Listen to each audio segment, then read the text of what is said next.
Ļoti skaisti. Pirmās bildes jau tiek uzņemtas.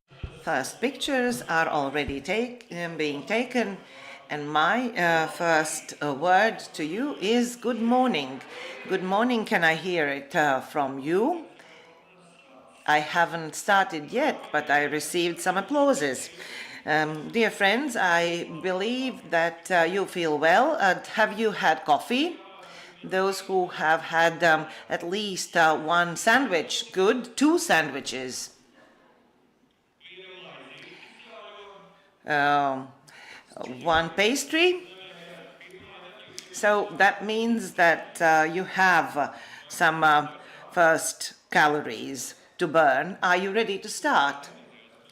Your energy and enthusiasm, I can't understand whether it charges me or not. Are you ready to start? So if we speak about the conference, so we are speaking about the next step in youth work, volunteering. What is the next step? Next step is energy, and this is what you will receive from me, Kaspars Brūvelis.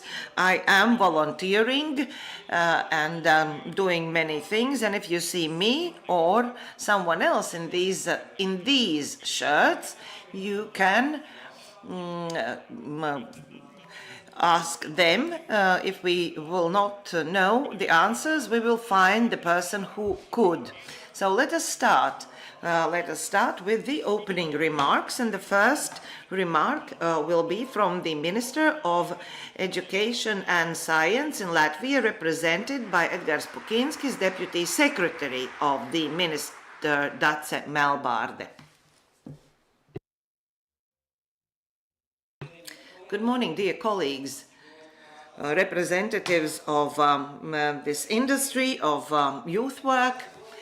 I have to say that this speech is a great honor, and I have not expected that. On behalf of my minister, I would like to apologize for not attending, because she has to be in the cabinet of ministers and defend her budget ideas for the benefit of youth. But my task is not only to share my opinion on youth and why this conference is very important, but also to pass the message from Madam Minister. I will read this message out because this is quite important and inspirational. Dear experts, young people, colleagues, the next step in youth work, volunteering, participants. The conference is in a significant time because its 10th anniversary since volunteering work law has been passed.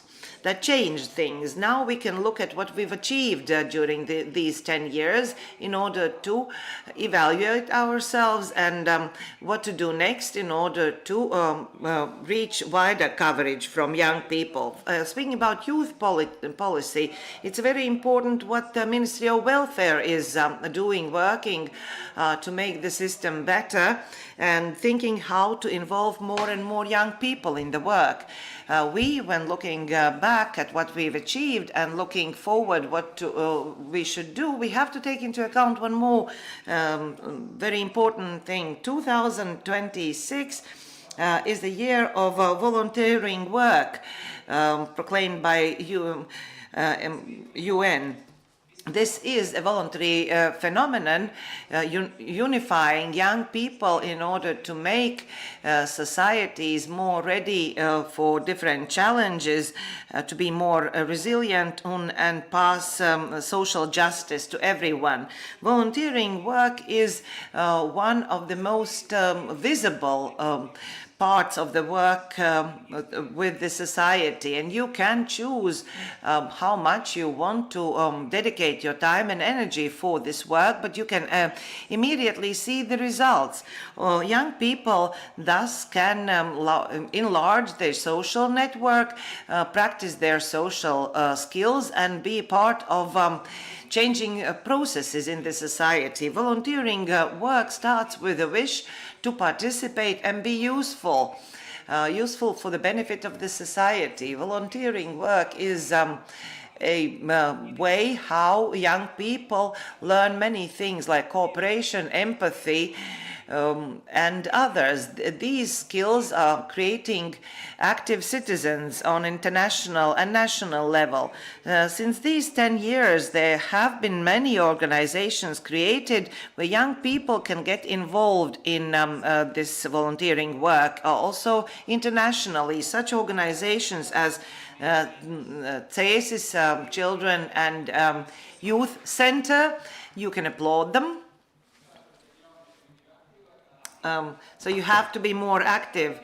Youth Center from Cēsis, Gulbene County Youth Center by the name of Bāze, Association Club Māja or a house, Camp Hill Association Rožkalni, European Association Our Home, and create environment yourself, or in Latvian radi vidi pats.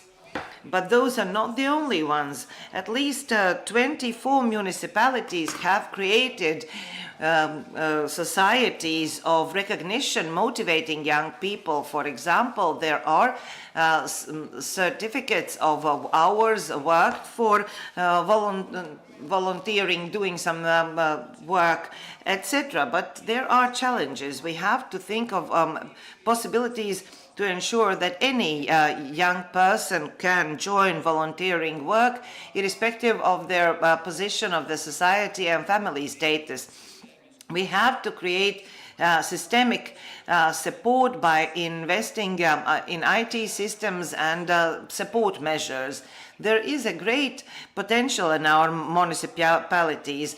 Ogre, Olaine, Mārupe, Jēkabpils are very, very active. They are using digital project of resilience project, because digital work is very, very important for promoting volunteering work, ensuring that people can join remotely. We also have to create closer cooperation with the schools, because with the help of schools, we can reach out to everyone and involve young people in voluntary work who would otherwise not choose to participate. Schools should be involved in promoting volunteering work, thus promoting civic engagement culture. Also, the Project Skolas Soma is also promoting volunteering work. This conference also is a step towards the right direction, because it involves schools and creates pathways where voluntary work can be a learning experience and becoming an active citizen. These volunteers are creating a safe environment for young people who can learn what it means to be an active citizen. Voluntary work is not support just for today's young people, but that is an investment in the future, creating a better society for the future for all of us to enjoy. Thank you very much to those who work with young people, inspire them, and create an environment where young people can grow and thrive. Your work is not just dedicated to young people, but also to our better future. This is what Madam Minister had to say. I think these are very valuable words. She acknowledges that work with young people is very important.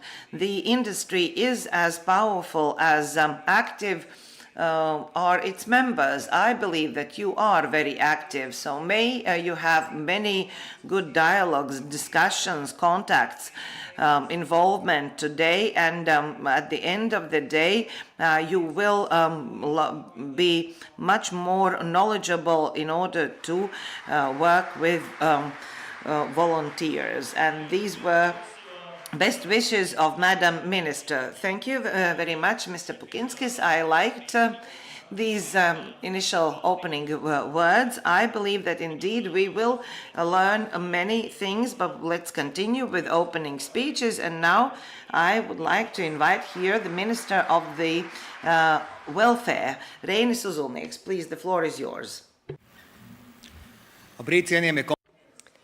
Good morning, dear participants. Good morning, our guests.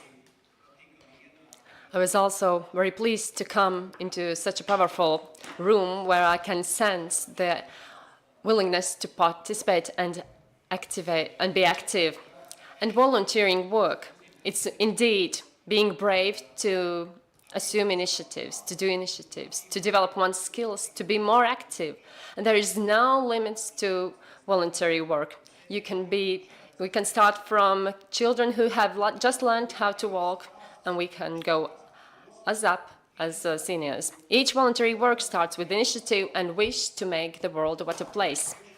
In Latvia, we can truly be proud of more than 1,000 young people who devote their time and energy and hearts to various activities. And I'm convinced that work with Ukrainian civilians, Eurobasket, our national song and dance celebration, it would not be possible without voluntary work. And I'm certain that voluntary work can't be evaluated as such. And therefore, it should be not only recognized, but also it deserves systemic support and recognition. Therefore, we have established the Consultative Council for Voluntary Work, which includes both institutions and NGOs. And I, as the Minister for Welfare, and me personally, as Reinis Uzulnieks, we see that as a great platform for developing voluntary work in Latvia. And I'm convinced that together with NGOs, with youth organizations, institutions, and all other partners, that we are ready to promote the movement of voluntary work in Latvia, to ensure that voluntary work and performers of voluntary work can feel themselves as heroes. I also want to say thank you to the International Program for Youth for the promotion of voluntary work. And this agency has become a significant support for developing voluntary work in Latvia. Your initiatives and support really gives a place for young people to thrive, to learn how to work in Latvia and on international level. And me, as a Minister for Welfare, I'm delegated to be responsible for the policy of voluntary work. Therefore, your opinion is very important for me. You cannot fight if you're one. Therefore, only together we can move forward. May this conference become a platform for new cooperations and networks. I wish all of you to build your confidence that voluntary work is not only a possibility, but also a strength and power that can change the world. Thank you and good luck today. Thank you, Mr. Uzulnieks. And already you mentioned the Agency for International Programs for Youth, and that's what we are requesting the next to give an opening address. Līga Lejiņa, the Director of National Agency. Hello in Riga from our staff. And indeed, for more than 20 years, thanks to Latvian organizations and thanks to European programs for youth, we are been able to implement various projects, both in welcoming youth from other countries and in sending our young people to foreign countries to gain some experience there. But since 2018, when we launched the program European Solidarity Corpus, more than 6,000 organizations all over the world have earned a special mark or sign that certifies their ability to organize events and activities. And these 6,000 organizations also include 120 organizations from Latvia. Among them, there are local governments, municipalities, youth centers, schools, and many others. During the last 5 years of European budget, more than 430 million euros have been devoted to voluntary work. This has given a possibility to more than 82,000 young people to do voluntary work in more than 55 countries, and we're looking forward for this opportunity to continue in the future. Over these years, Latvian organizations have received more than 5 million euros, and this has allowed them to implement almost 1,000 activities involving around 1,300 young people. These are the volunteers that improve themselves, that grow, and that devote the community their time, energy, and ideas. But international voluntary work, it doesn't take place in a vacuum room. It strengthens the national environment of voluntary work. The young people that come back from foreign countries, they bring with them new ideas, approaches to work in solidarity that is then implemented in their local communities. At the same time, foreign volunteers who work in Latvia help to strengthen the capacity of our local organizations, improve the language and the intercultural skills, and improves our understanding and awareness about diversity. The agency, by participating in voluntary work partnerships, can share its experience and create sustainable practices that can be adapted to Latvian context. For example, we have studied how the European Solidarity Corpus has affected the situation in Latvia, and these results show that it can give enormous contribution to local communities, young people, organizations that implement them. The voluntary work, especially the international volunteer work, is a striking example that work with youth takes place in more wide environment. It doesn't take place only in youth centers or education institutions. It takes place in all places where people are interested to learn, to help each other, and to create change. This versatility is the one that allows the voluntary work to become a driving force in solving public challenges like inclusion, diversity, environmental sustainability, digital transformation, and transformation of participation. I want to say thank you to all municipalities, organizations, and partners who have helped us to promote youth work in Latvia. This has allowed us to create a very rich conference program for today that will help us to learn and share and gain practical ideas of how to work with young people. May this today and may this conference become the place where national and international experience intertwine in building new understanding of how to create the youth volunteering work more accessible, more inclusive, and more important. Thank you. Thank you, Līga Lejiņa. You prompted me with your saying that we have to drive inspiration from, because conferences is about networking, about being together, about being local, being global, and the task of today is to be together and to share our ideas. This room is full of people who are ready to participate. Am I right? Līga was the loudest one. Are you ready to participate? It's great to hear that. And let's remember one thing before we start our conference. So you have the registration cards. On the other side, you have the agenda printed on, and also the list of the workshops that will take place in the second half of the day. But if you're ready, I'm all ready as well. And first, we'll have 2 presentations about international experience. And you know what you want to take away from that, right? I assumed that. But now I want that completely of you, all of you, close your eyes. So please close your eyes. This is not voluntary or mandatory, but this is my kind request. Please close your eyes, take a deep breath for 4 seconds, hold your breath for 4 seconds, and then breathe out for 4 seconds. We'll do that for 3 times. 1, 2, 3, 4, hold it in, 3, 4, breathe it out, 1, 2, 3. You may struggle, but keep with us. The other attempt, breathe in, 1, 2, 3, 4, hold it in. It's difficult, but now you can breathe out, 1, 2, 3, 4, and the last time, breathe in, 2, 3, 4, hold it in, 1, 2, 3, 4, and now breathe out. And now, being such calm, say to yourself 3 things you want to take away with you from this conference.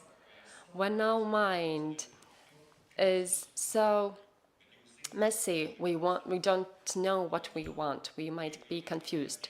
But when you are here, when you know what you want, you can stick to that focus, because first inspirations, first energy is on its way to us. And the first presentation, and as soon we'll start, you will see on the screen a QR code.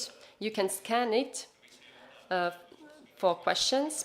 I can't promise that I will ask all questions, but if we'll manage, we ask these questions today. But if not, then please don't be offended.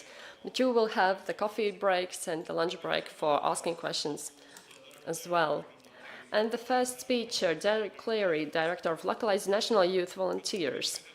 And what I know about him, Derek Cleary is the Director of Localized National Youth Volunteers and one of the leading promoters of youth work in Ireland. For more than 20 years, he's been promoting initiatives that inspire youth from different backgrounds to participate in important voluntary and civic work.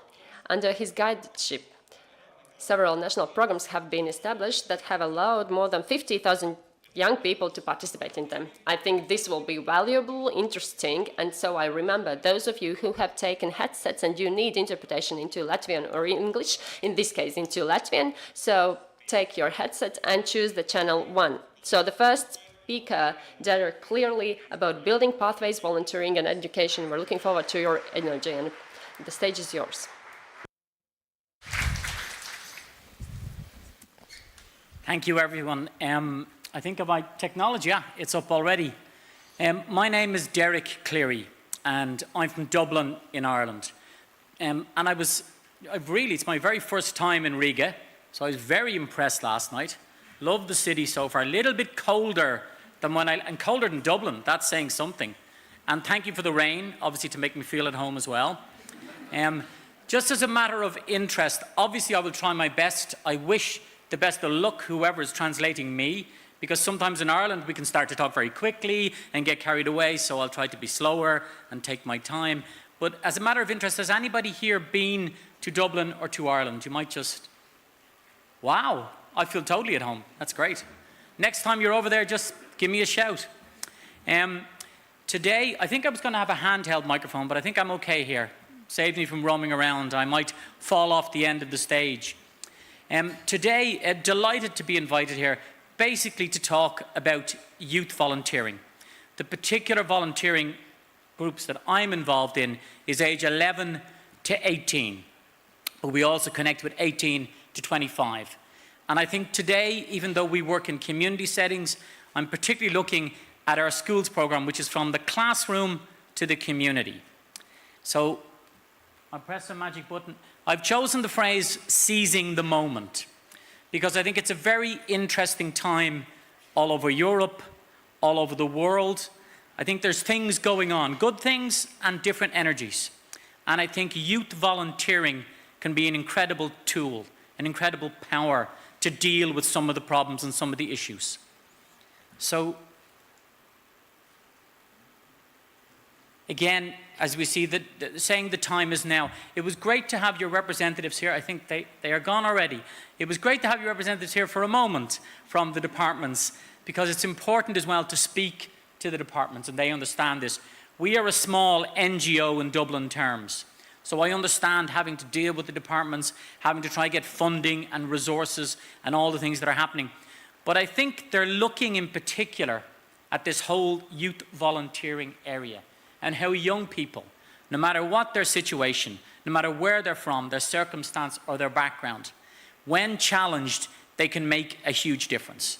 And I hope that's the two elements that I'm particularly connecting with today. One is the action, empowering and enabling young people to take action. Our particular type of volunteering happens in group situations. In Ireland, under 18, it's difficult for people to volunteer, because we have child protection, we have Garda vetting, we have some challenges. So when we work with the schools, we bring the expertise that allows them to create what we call a volunteering in action project. So the one challenge I love is we don't just think about it, We don't just talk about it, we actually roll up our sleeves and get stuck in. And the second part of that process is it's led by the young people themselves. We facilitate it, but it's youth in action. So we have a different phrase, it's volunteer, not voluntold, you know? And the emphasis on this is listening, because we find it's much stronger when the young people are involved in selecting, designing, and delivering the action. That's where the real energy happens. So next, brilliant. So again, it's just talking about one of the key factors and key phrases that we find at the moment. And I think this is, I was at a conference in Paris recently, and a lot of people were comfortably nodding, yes, we need this, yes, this is part of the deal. And one of the big factors is what we call early empathy intervention. So sowing the seeds of empathy and service and giving back as early as possible. We find in Ireland, interesting, I was chatting with some of your colleagues at a lovely restaurant. I was very impressed with the restaurant last night. And I was just chatting with some of your colleagues about some of the challenges being faced. And I know one of the things in Europe at the moment with young people is kind of extreme ideologies, whether that's extreme left or it's extreme right, but that kind of, and it doesn't happen, and people often think that's somebody strange is going to be suddenly radicalized. It's just radical ideas from the very most normal people in the situations, circumstances. And it's just one of the challenges we're finding is that some of that particular thought process has a negative connotation, has a bad delivery point. But we find that when you have young people who at a very early stage have been exposed to the notion of service, to the notion of giving back, to knowing that no matter what your circumstance, no matter where you come from, and I would come myself from what would be traditionally known as a working class community in Ireland. I have to say, I was again having that conversation, just trying to get a handle on the lovely city of Riga and all the different diversity elements. But I would have been the first person in my family, for example, to go to university. And it's that kind of connection point that allows young people to think, hang on, I can do this. And we find that when we sow that seed as early as possible in a school setting, then the trigger happens. And a trigger inside we call the alternative buzz, a different way of looking at life. And it tends to sow the seed for lifelong learning. And there's plenty of statistics and facts out there. The wonderful people in Europe are brilliant at their research and brilliant at their statistics that demonstrate that the earlier a young person is exposed to volunteering, exposed to civic engagement, the better chances are that they'll be there at 60, they'll be there at 80, and they'll keep going in a lifelong capacity. Okay. The other part, and we're going to look at, so there's two parts. I'm going to talk today about the action part and then the recognition part. And this is a brand new, exciting piece for us. I'm going to show you an example of the portfolio at some stage. I also don't have a clock on me, so I'm okay. I won't get offended if my time is done and somebody needs to wave at me. I'll move on quietly. Just give me an indication. Oh, that man will push me off the stage, yes. I heard him earlier. He's loud enough. I'll know when to move. But the recognition piece is equally as vital, and this is the part that I kind of get a bit excited about because it's new in my particular area, even though we've always had informal recognition and wonderful certificates and badges and all those kind of pieces. We're also really discovering the skills you get from volunteering, the transversal skills, the educational skills, not just what we call the soft skills. Some of these skills can be very hard and very real. And so we have just launched the National Youth Volunteer Portfolio. And this is a way of enabling young people, not just volunteering with Localise, but all and every piece of volunteering they do gets put into this portfolio. And this acts as a pathway to further education and employment and lifelong service. So this is kind of the buzz, and I'm going to be going through that in the workshop as well, you know, because this can be national, but it should be European. We are proud Irish people, but we're also proud Europeans. You know, that's one thing in Ireland I'm very proud of too. We really embraced the European model when it came along, and I was a teenager, and everybody was, wow, and we were like, yep, we'll go for that. Okay, so this is just a video, and I loved earlier that it's great to have, this is all going so well. This man down here is going to press play and just give you a little sample. It's our video, just a little sample of some of the action. So you have a picture in your brain, and also so you get a break from listening to me and it gives your translator a break as well. Thank you. Imagine a world where young people are actively engaged in their communities, where volunteering becomes a regular part of their lives. A space where they're empowered to become future change makers. Welcome to Localise, the National Youth Volunteer Organisation. At Localise, we provide young people with the opportunity to volunteer locally, become proactive citizens who impact others, and develop into community leaders. Localise Youth Volunteering is the National Youth Volunteering Organisation. We know that every young person can give back to their community, no matter the circumstance. At the heart of Localise is the Volunteering in Action workshop. The VIA workshop is for young people to explore the importance of volunteering and to engage in a real grassroots action project. At Localise, youth volunteering is encouraged, recognised, celebrated, and opens the doors to further higher education and employment. Participation in the VIA workshop allows young people to open a National Youth Volunteer portfolio. These portfolios record and affirm their skills and attributes through voluntary work, acting as a pathway to further and higher education and the world of work. And here's the best part. The VIA workshop is facilitated through our user-friendly step-by-step online dashboard, supported by our trained and experienced staff. In just 2 hours, your class or group will embark on an inspiring journey. We provide everything needed: facilitators' notes, engaging worksheets, and informative videos, making the process seamless, enjoyable, and as easy as possible. Young people will discover how their unique talents and skills can help them become the change makers our world needs. They'll identify real community needs, setting the stage for something incredible. Next, they'll put their ideas into action. Coffee mornings, fashion shows, gardening, to all ability sports days. There are limitless possibilities. Don't worry, with over 50 years of experience, Localise is here to guide and support you every step of the way. Looking back at their journey, young people will be able to explore what went well in their action, how they feel, and what's next. Becoming aware of the impact is key to keeping it going. Each participant will then gain access to the National Youth Volunteering Portfolio, also known as MyVP. And we want to recognise everyone's hard work. Your school or group will receive the prestigious National Youth Volunteer Partner Plaque. The impact of our programme is clear. On one hand, you're transforming lives in your local community. On the other hand, you're nurturing empathy, leadership, and a community connection with the young people you work with. You don't believe me? Let's have a look at what people have to say about Localise. I don't think we can stress highly enough how important it is. I think you just have to look around at the fear and the division that's in the community at the moment. And when you bring people together and you connect people, I think it helps to dissipate any notions of difference. It actually perpetuates really our commonality, our humanness, our values, all of those things. As someone who spent a lifetime working in education as a teacher and then in education policy and now working in higher education, one of the aspects of the portfolio that really interests me is that way in which it can actually matter at the points of the system where traditionally the door has been very narrow and painted in one colour. This new portfolio becomes part of that bigger project. To join the movement and register, simply visit localise.ie. And if you're anywhere more curious to learn more about the VIA workshop or Localise, feel free to reach out. The team are passionate about what they do and they want you to feel the same way. Register today and be a part of something special.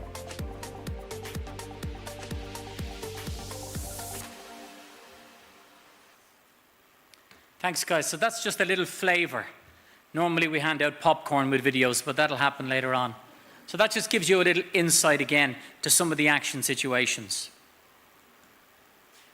Again, one of the things today that I think is important is sitting in front. You are the educators, you are the youth workers, you are the facilitators.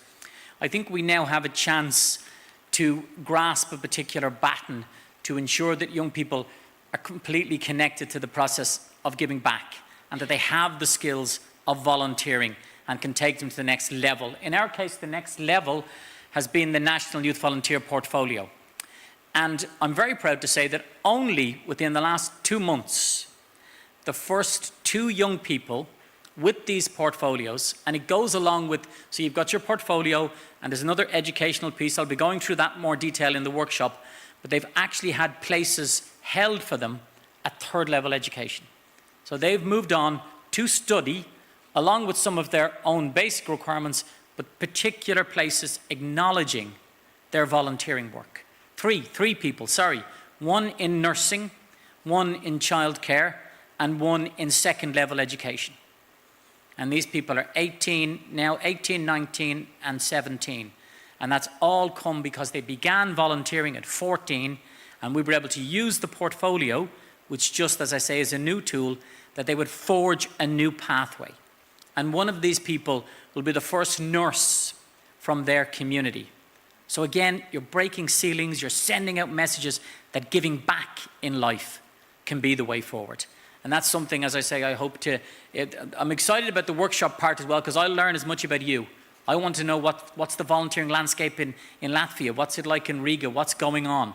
I want to get inside your heads, and then I think together we can look at a vehicle that can take us on. Because as I say, I think portfolios, whether it be a national one here, whether it be one in Riga, we need to be united. It needs to be a European pathway.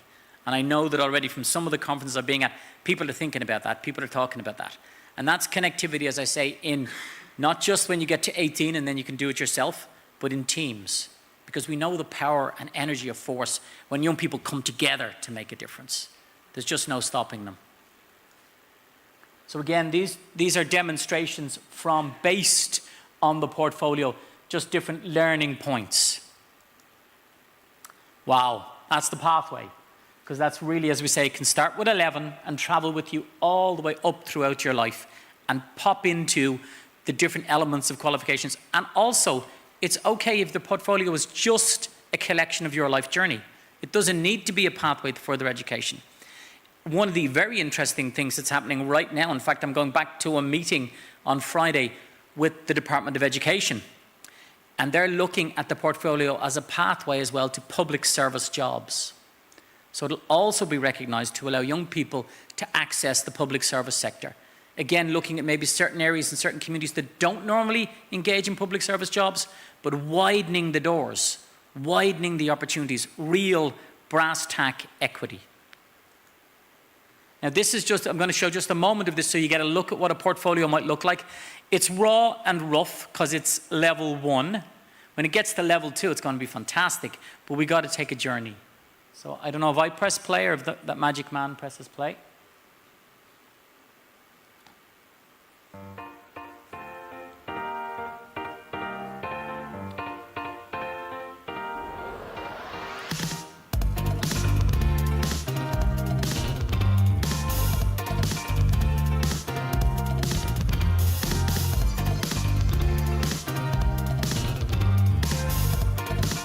So this is the portfolio, as you see, all the different things, pattern, skills, attributes, information. Some of it's automatically populated, some of it's populated with codes, visions, reflections.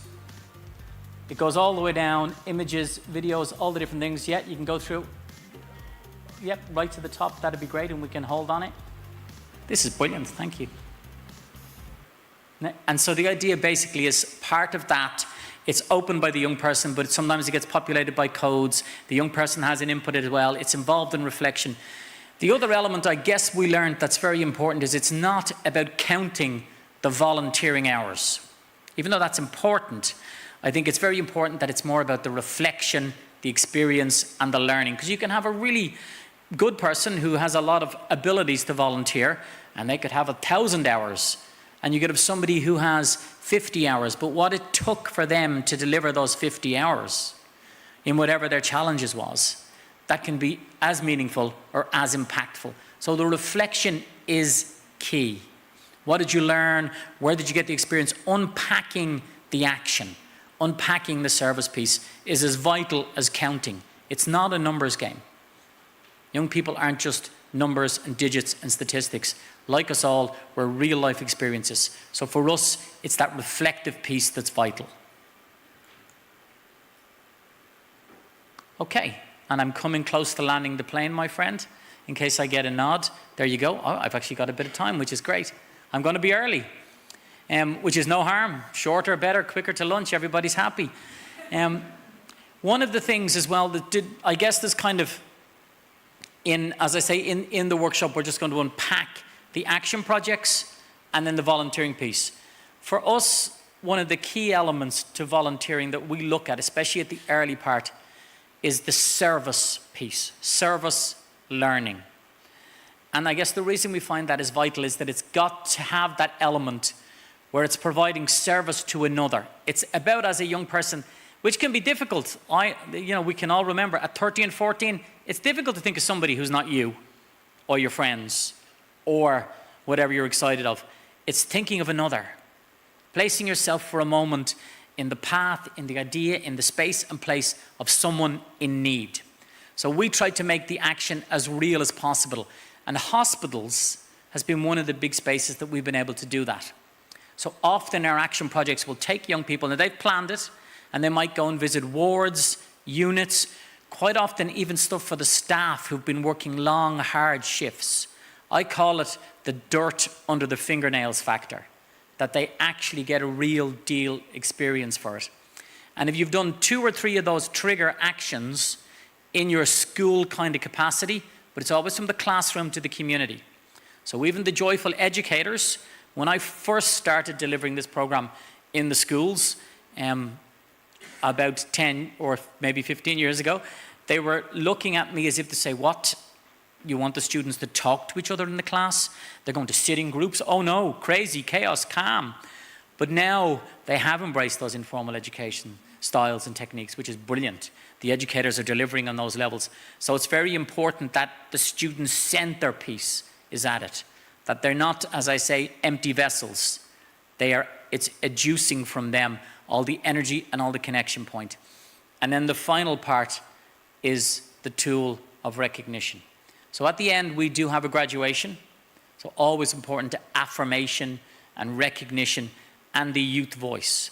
And I think that's something, I believe we have a young person coming to the workshop today, the youth representative in each workshop, which I think is very important. I often used to find myself, and still do, standing at youth conferences with no young people. So I think it's very important to have that youth voice at the center of the process. And as I say, I'm excited to learn what Latvia and what Riga are doing, because it's collaboration. We are lost when we stand alone. And there is enough division, enough negativity, enough of that energy currently in life, where I think when we come together and we unite and we connect and we respect, we can deliver. Thank you.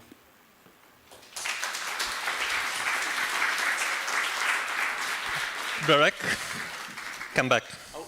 Yeah. I just checked. We have 10 minutes. Come on. Okay. I know you promised that there will be a little bit faster, there will be lunch and so on, so on. I checked the question part. Unfortunately, no any questions to you. Wow. Wow, at the moment. So it's a reason why I want to ask to live stream. I will give you, Līga. Derek, perhaps since we have time, you could elaborate a bit more on the volunteering part. What is the framework and how exactly you cooperate with schools? So how does that happen in practice, and why the setup is that? Because not everyone will have the ability to join your workshop in particular, but this cooperation and concept of working together with schools and teachers, I think that can be very valuable and insightful, both for our NGOs and educators. Thank you. Okay. I think for us, again, it's that partnership with the school. You know, and that's very, very important, and there's a very great willingness in that regard. We have programs broken down into 4-week programs and 10-week programs. So in Ireland and Dublin right now, we start school in September and we finish when Santa Claus arrives at Christmas. And that's a 10-week module. And for once a week, we have 120 schools at the moment engaged in the project. For once a week, our facilitators will meet with the young people for about an hour to 2.5 hours and run the sessions. And it begins with the power of volunteering, understanding volunteering, what's your idea of volunteering, and then we do a needs analysis. We look at the community with the youth voice at the center. We look at the community and say, okay, how can we help? Who can we be of service to? And that's why it's good with us working in collaboration with the teachers. We're able to bring the expertise in the room, because often it can be difficult to go from the school into the community. We're able to bring that level of expertise. And that's why I think it's that cooperation between the sectors that it's vital. And then they do an action list. And often brilliant ideas, but we like, instead of what we would call a perceived need, oh, wouldn't it be fantastic to have a disco for the elderly? Maybe not. The senior citizens might want something else. We like to call a real need. So often we'll have representatives in. So if they say they might want to work with the elderly or they might want to work with the homeless, we'll then call in representatives from those organizations. So they can ask the people on the ground, how can they be of service? How can they help? How can they take action? And then the next thing is the POA, the plan of action. And that again is with the young people at the centre, but what are we doing? We're going to a nursing home, we're going to the hospital for 2 hours. Every piece of that is planned. Now obviously there's flexibility, but when you're dealing with agencies, they like that structure. They like to know that you're not just wandering into the hospital and playing with the machines because you've got 15 young people with you. So it is organised, it is planned, and that is the delivery point. After the delivery point then we have the reflection. What did you like? What did you enjoy? What did you do? And then we finish up with the opening of the portfolios and the graduation. So that's the initial engagement that we would have in that format. I don't know if that answers your question. Follow-up, okay. Short follow-up. I think we have 5 more questions, but I think we're going to get 2 more. Okay, just a follow-up on this. So how does that link to the curriculum of students? And 1 or 2 factors you see that helps and opens this engagement with schools? What facilitates this cooperation? Thank you. Yeah, I think there's 2 elements to it. In the curriculum in Ireland, there's about 5 different subjects that we can have a link in with. So we have a civics subject. So civic society, there's often the schools as well, they have action projects that they need delivered on. I delightfully have a waiting list of schools in Dublin, which is a good thing. A waiting list is a good thing and a bad thing, because we obviously want to get to the people, but linking it in with those curriculum developments. The other thing is, so we would have civic engagement. In this, because you do the program, you also get literacy skills, communication skills, planning skills, organizational skills. They tick a load of the educational boxes, a load of the transversal skills. It's also linked into religious studies and well-being. And another element is often the school values. The schools are often looking as well that their values can be translated into practical situations. So we align with the school's values and ethos, we align with the curriculums and elements, we align with the projects and the skill sets. And they say, got it. Hopefully. Sometimes they say, come back, but that's okay. Okay, Derek, I think this is going to be a short one. Answer for you.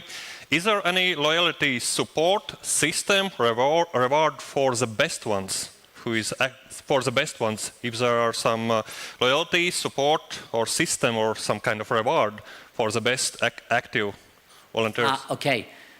The answer to this is I'm not a fan of what I call the volunteer Oscars.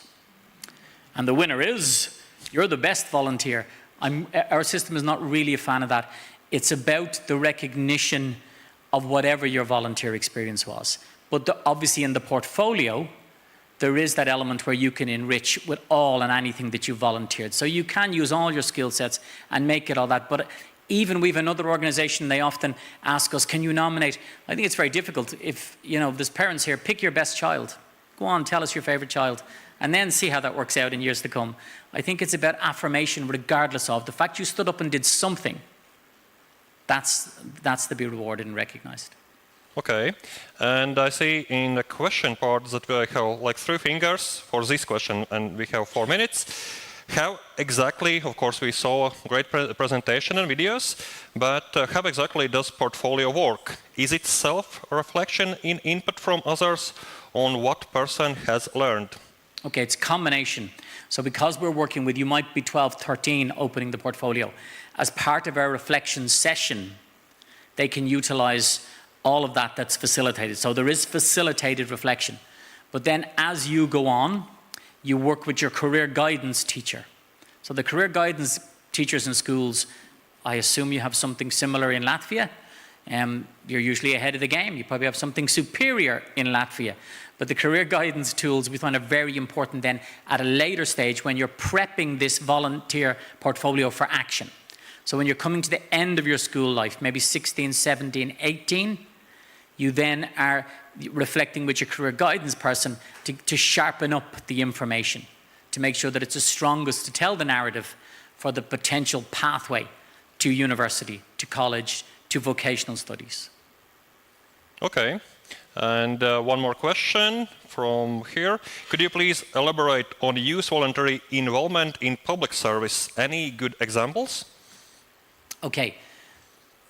I'd like a definition. When you say youth volunteering in public service, you mean people who've gone on to volunteer in public service life, or do you mean when I mentioned the public service sector Sector, yeah. Okay. Well, this is the new piece. I'm probably not answering this question correctly, so that's okay. Apologies in advance. But this is the only just beginning that we have it now. It's just going to be piloted, where there'll be recognition of the volunteering for people to apply for jobs. And there's 2 departments that are going to engage in that. So one is positions within the Department of Education, and the other is within the positions of Department of Community Development. Our strategies, youth work sits with education and youth, and volunteering sits with what they call rural and community development. So they sit in 2 different departments, have to wear 2 different hats. And both of those have agreed now to recognise the portfolios as entry points to jobs in their departments. Okay. You really, at the very beginning, told us that you are like fast-speaking person, and we have almost like 2 minutes, so one more question. That's okay. I can stay all night. I'm okay.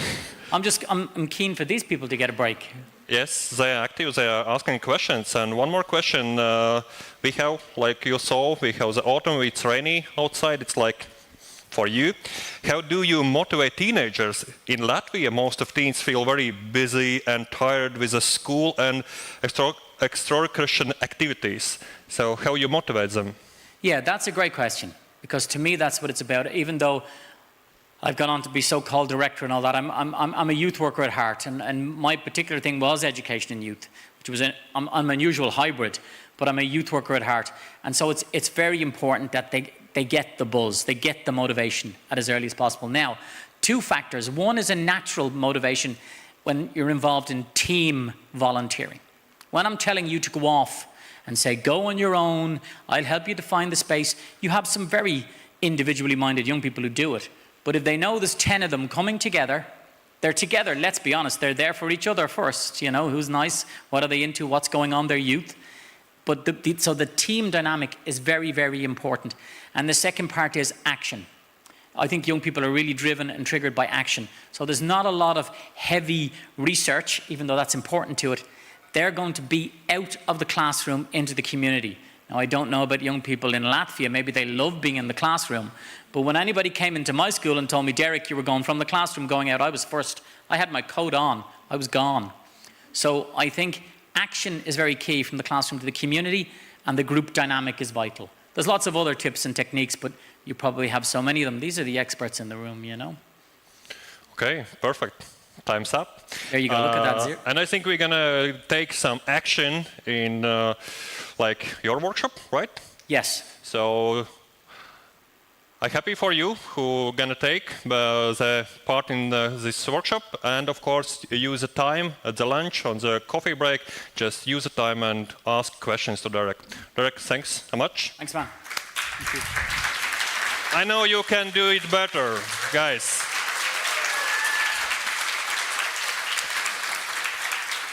Okay, we have one more guest, like from neighbors, like we can tell here from Estonia, right? So, Pavel Vasilev, organizācijas Šogad grupu dibinātājs un treneris darbā ar jaunatni. The trainer from organization, and what I've got about him.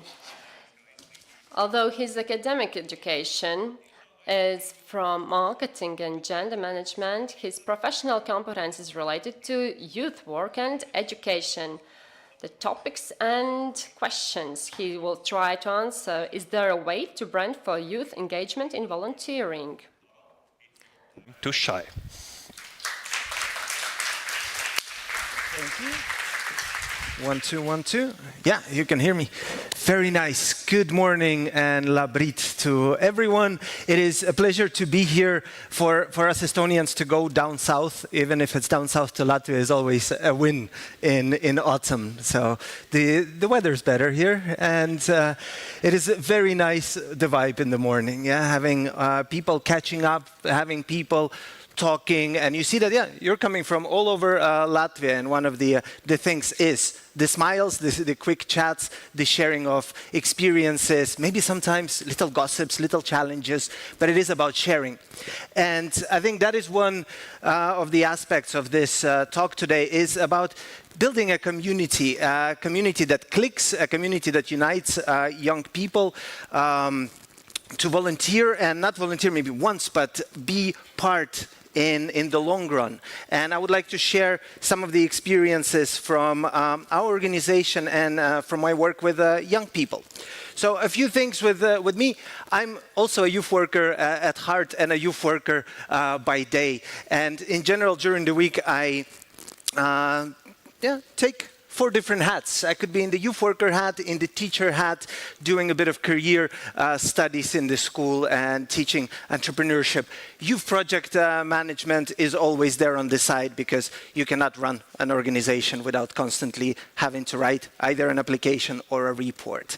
And also collaborating with the national agency and other organizations to provide young people with a bit of training and building their capacity to really, initiate things, step into the role of active leaders in the community, active leaders inside of the classroom or the youth center and beyond.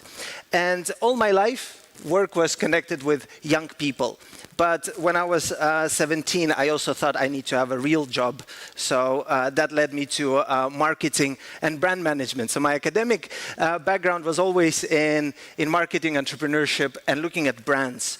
And through the academic time, I looked at alcohol advertisement and adolescent drinking, and what is the connection. I looked at social media and how it influences decision-making of young people, what to do and where to go in Estonia. And that was before social media was a big thing. That was before Instagram even existed. So for me and my organization, taking a look at communications from, say, a rather professional perspective and engaging in and investing into building a brand was always common sense and something that we needed to do. And that's why 14 years ago, we created an organization called Shocking Group. And one of the aspects there was to really build a community of young people in the neighborhood who would like to initiate, who would like to be active, not be afraid to step up, and sometimes even develop the strangest ideas into tangible events, campaigns, and projects.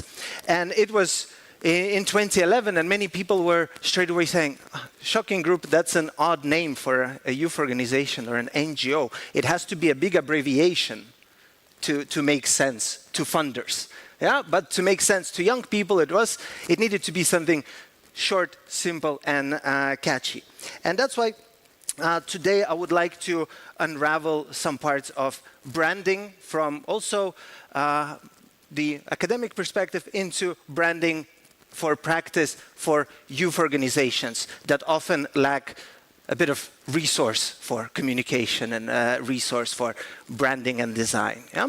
And just to have a quick skim through, who represents a youth organization here? An NGO, a youth organization? Quite a few people. Good. A youth center, a place where young people come voluntarily to engage in community events and youth activities. Quite a few. Good. And in Shocking Group, our mission is to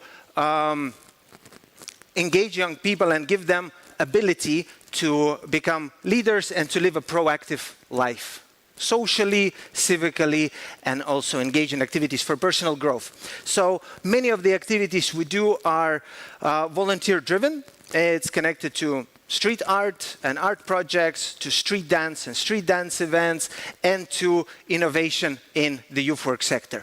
Designing educational games, designing game evenings, creating game jams and game hackathons, so young people can also become facilitators of learning of others. And one of the pictures on the side is from the European Youth event this year, where a group of young teenagers from diverse backgrounds in Tallinn with various home languages, with various paths to Estonia, were facilitating games on critical thinking escape boxes for young people from all around Europe. And it is one of the things that we engage young people in, to become facilitators of learning of others, and with doing that, learning themselves and learning about themselves quite a bit.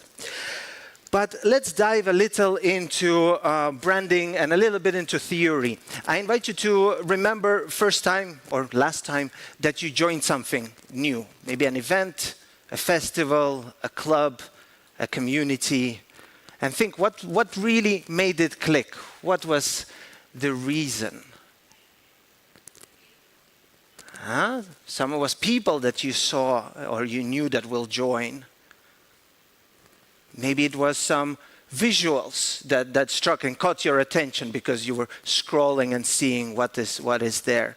Maybe it's some imagery that you kept seeing in your town and in your place, and that made you wonder. Yeah? And the question is always, what makes it click for young people? Not to just join an organization or a volunteering project, but to stay longer. And here is where I would say branding could help us, and this basic understanding of brand building will be something of use.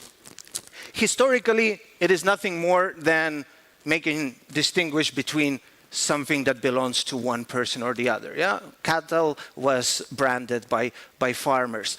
But then it evolved into something that is supposed to promise quality, putting your name on a product, putting your face on a service, talking and telling stories about the history, about your portfolio.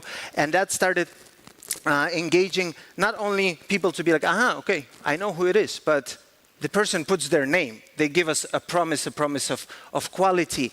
But in the last 20 years or so, branding evolved into something that promised to build a relationship and to build a community of like-minded people, of trust and engagement. And that's why from pure business, it started moving towards the youth sector as well. And let's see if recognition and awareness, the basic things of branding work. So this will be a little quiz. I give you a picture and I invite you to share with a colleague sitting next to you if you know what it is. Yeah? Just brand recognition, things we easily relate between some elements and perhaps a service provider or a product. So here, these 4 colors. Windows come, what else? Google, yeah, exactly. It's Google, a combination of basic 4 colors. And many of them were also used in Windows. It's really about who and at what time saw it. Some of you keep seeing this G every single day when you open up a laptop, right? So just a combination of very basic colors give us in some of the first thoughts the name of a brand.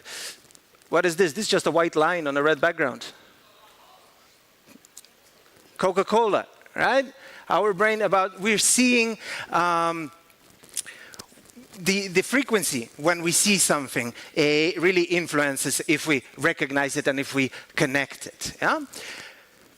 What is wrong here?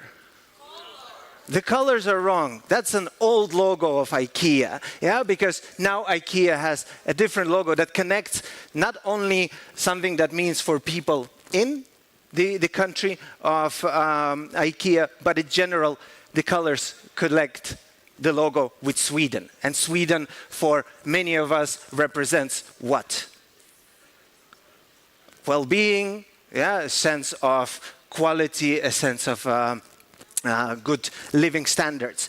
So that is some of the basic bits for us to recognize. And they are often visual. So that is something, thinking of your organizations. Does the logo provide the vibe that you want to also radiate? Does your name give a quick understanding what we can expect from it? But then there is awareness of also understanding what is inside of that brand promise. Here, for some, a Volvo car. I knew you would say that. Yeah, and a Volvo car, it is a brand that is working on safety, historically, because they're the ones who created the safety belt and made it mainstream and built exactly that. They promise safety. We see a Volvo internally. Some of us see or feel this moment of, that's a safe car. That's the safety moment. Starbucks coffee. Many young people in Estonia are fascinated because we don't have Starbucks coffee, so whenever you travel with them, it's like, Starbucks, can I go? Yeah? And you ask, why? What's so cool about Starbucks?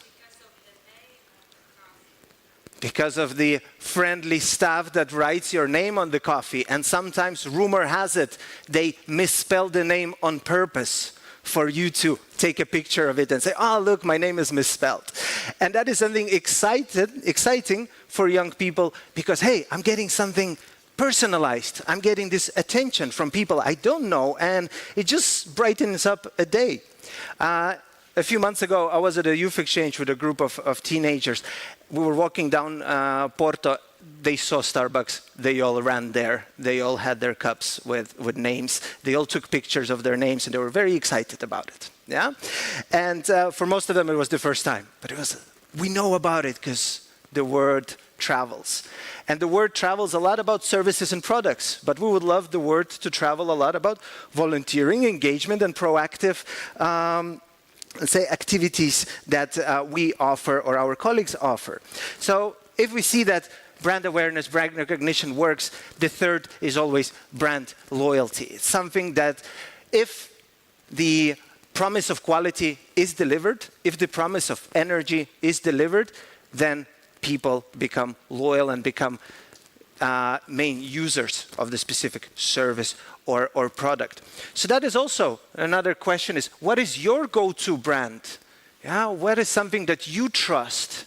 And you say, okay, this is something I always will buy or always use to this event. I will always go because they have proven from one time to another to deliver similar sense of energy, similar sense of friendliness, community, or growth and learning.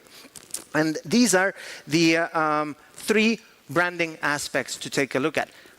Is your brand of the organization recognized? Are you often there? Are you insisting also on your logo of your name to be said several times, being displayed, or you rather there, it's okay, don't really put any extra emphasis on us. We're just here to do service. We're just here to do a bit of volunteering and help.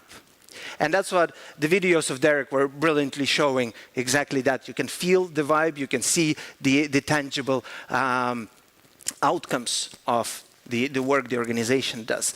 And that is one of the challenges for you to consider. How recognized are you, and would you like to change something about it? Are people aware of what you do in simple words, or you have very complex descriptions and big words of the organizations and activities? Something to look at. And branding nowadays is not only about sneakers and telephones, it's a lot more dynamic. Even these companies that started with innovations, maybe challenging the status quo, maybe building the idea of looking cool, they all move to something that is about feeling cool or feeling together and doing something. This is a picture of the Tallinn Youth Marathon that is funded and sponsored by Nike, who are really engaging young people. And they go there because not of Nike. Yeah, they're going there because of this community feeling. We're all wearing something together. We have music, we have the vibe, we have a reason to go and join as volunteers, as runners at that time, as advocates and promoters of it. So in youth organizations, we often think, how can we achieve this on a shoestring? How can we achieve this with very limited resource and budget? And let's see what we ask from young people. One of the most important bits why it is maybe harder to promote and brand and market volunteering is because we don't ask for money in exchange of services or products. We're asking for something more valuable. We're asking for their time and energy. And as one of the questions noted, how do you invite young people if there's school, if there's other activities, why you have to volunteer and give even more time into something else. And this is maybe one of the biggest questions and challenges for that. We need their time and we need their attention, and we should definitely make it worthwhile and have a simple explanation of what they receive for their time. And here it is, either the portfolio and the development, pronouncing and showing the skills that you received, the experience that you received. It is the networking, the connections, and the people that you meet who may be your lifelong friends, who may be your work partners in the future, who may become your colleagues, and sometimes showing the further away impact of your volunteering activities is what we as organizations need to also be very bold about it and clear, because we are asking for their time, and young people nowadays are living in the age of everything, everywhere, all at once, constantly connected, constantly informed, rarely bored, which also doesn't allow us to wander off in our thoughts and really find what we like, but always expects us to be constantly receiving information and communicating. And we need to be, as an organization in this thing, heard. That's why we should re-say our name, re-say our vision, our activities, and pass the message, what they receive and what they gain from staying with us, from volunteering with us. We also have to be understood. So sometimes we write project applications that are not written in human language. Yeah? And to get to young people, we need to transcribe it into young people's language and vice versa. And I see quite often, with lack of time, that we copy a project summary into a call for participants, but it's made in big words that don't really say what you will gain, what is the vibe that you will receive, but it gets a lot of technical terms. So this is one of the aspects in the age of everything, where everyone is trying to get attention of young people. We need to be simple and we need to be clear with what they receive. So how can we use branding to build stronger communities? I asked some of our young people in the organization of what was the reason you joined in the first place, what made you stay with us, and the answer was something that already was mentioned. Yes, the people and the opportunities, the improvements of what I perceive I can use in the future, and that is said that we explained it quite simply. You will join. This is the longevity of membership in our organization is 2 to 3 years, and this is the activities and the levels that you can go through, from being a project team member who works in a team and works more on soft skill development, on teamwork, on cooperation and management, stepping into initiative taker, someone who already sees what are the needs around, can identify and understand with whom they connect and with which communities they also feel more connection, and initiate their own events, their own campaigns, their own projects, and then they move on to become also alumni of the organization, initiating their own activities, initiating their own organizations and projects, but enhancing the overall community of young people who are actively involved in our civic society, in the neighborhood, or in our case, mostly around Tallinn. And all these things are clear connection with self-determination theory. Of young people want to have autonomy, they want to feel that I can choose things. And we as organizations, when we communicate, it's good if we offer them understanding that here they can also choose. It's not strict curriculum because they're used to it in other places. It is about competence, the feeling of growth. So it is about what is your agenda, what is your learning expectation and goal for the membership, and what would you like to get it, and supported, facilitated reflection and learning evaluation, so that you can put down in practice what are exactly those active things you did. It's not that I just organized a dance event. I sent emails. I did one of the scariest things in the world. I called someone and I asked them to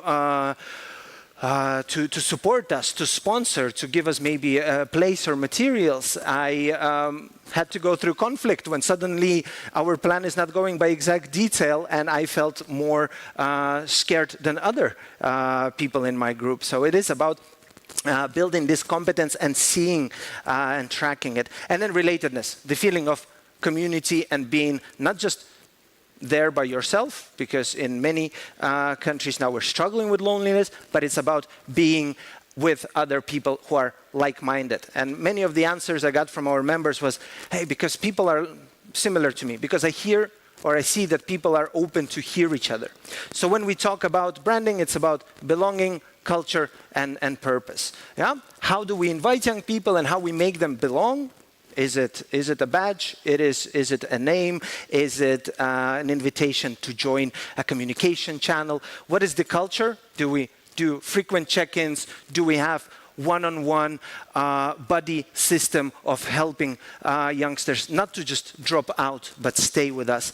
And then what is the purpose? What is the actual impact that our activities and our organization does? Can we measure it, maybe sometimes with numbers, but most of all, can we produce stories of young people showing initiative from, I didn't know what to do, into, hey, I was a participant of these several activities, I initiated these things, and I can tell you a lot of fun and maybe terrifying stories from initiating, from organizing, and from being part. So these are the three things that I invite also organizations to look at. And branding sounds very businessy, but authenticity is key nowadays. I took a look before this conference at a few marketing reports done by businesses and services. And one of the things was young people call out when they feel it's not authentic. They are used to saying, adults just do it because it's their job. They're just asking because they are decision makers and technically they want my parents' votes. And they are blunt about it, and they are quite blunt about it and open. And we need to make sure that we also are a bit self-critical and check how authentic we are when we go into these communities and say, hey guys, this is what we offer. Are you interested? We're willing also to be flexible and to see where you can find yourself.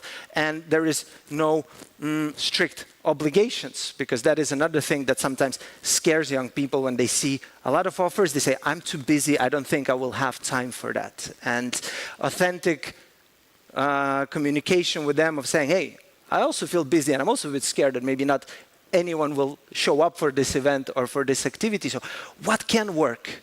What is the resources that we can put? What is the resource that you can put down and use? And in branding, two basic things. There are external factors. So everything that you want to make yourself visible. It's the name, it's the slogan that is repeated, it's the images, the merch that young people love and proud to wear. And we could feel it in this conference as well. People in this nice purple t-shirts when they came to have a picture. You feel the sense of also community. You see people walking around and being part of something. And that's what young people also love. One of the cherished merchandise in our organization is the Game Master t-shirt, because to get the Game Master t-shirt, you need to pass training of facilitating learning, and you need to do a few game sessions. And then you can have your own, and then you can go to schools and you can facilitate games. And they are very proud of wearing them. What are the portfolio of activities, and what is the, in general, online presence and activity?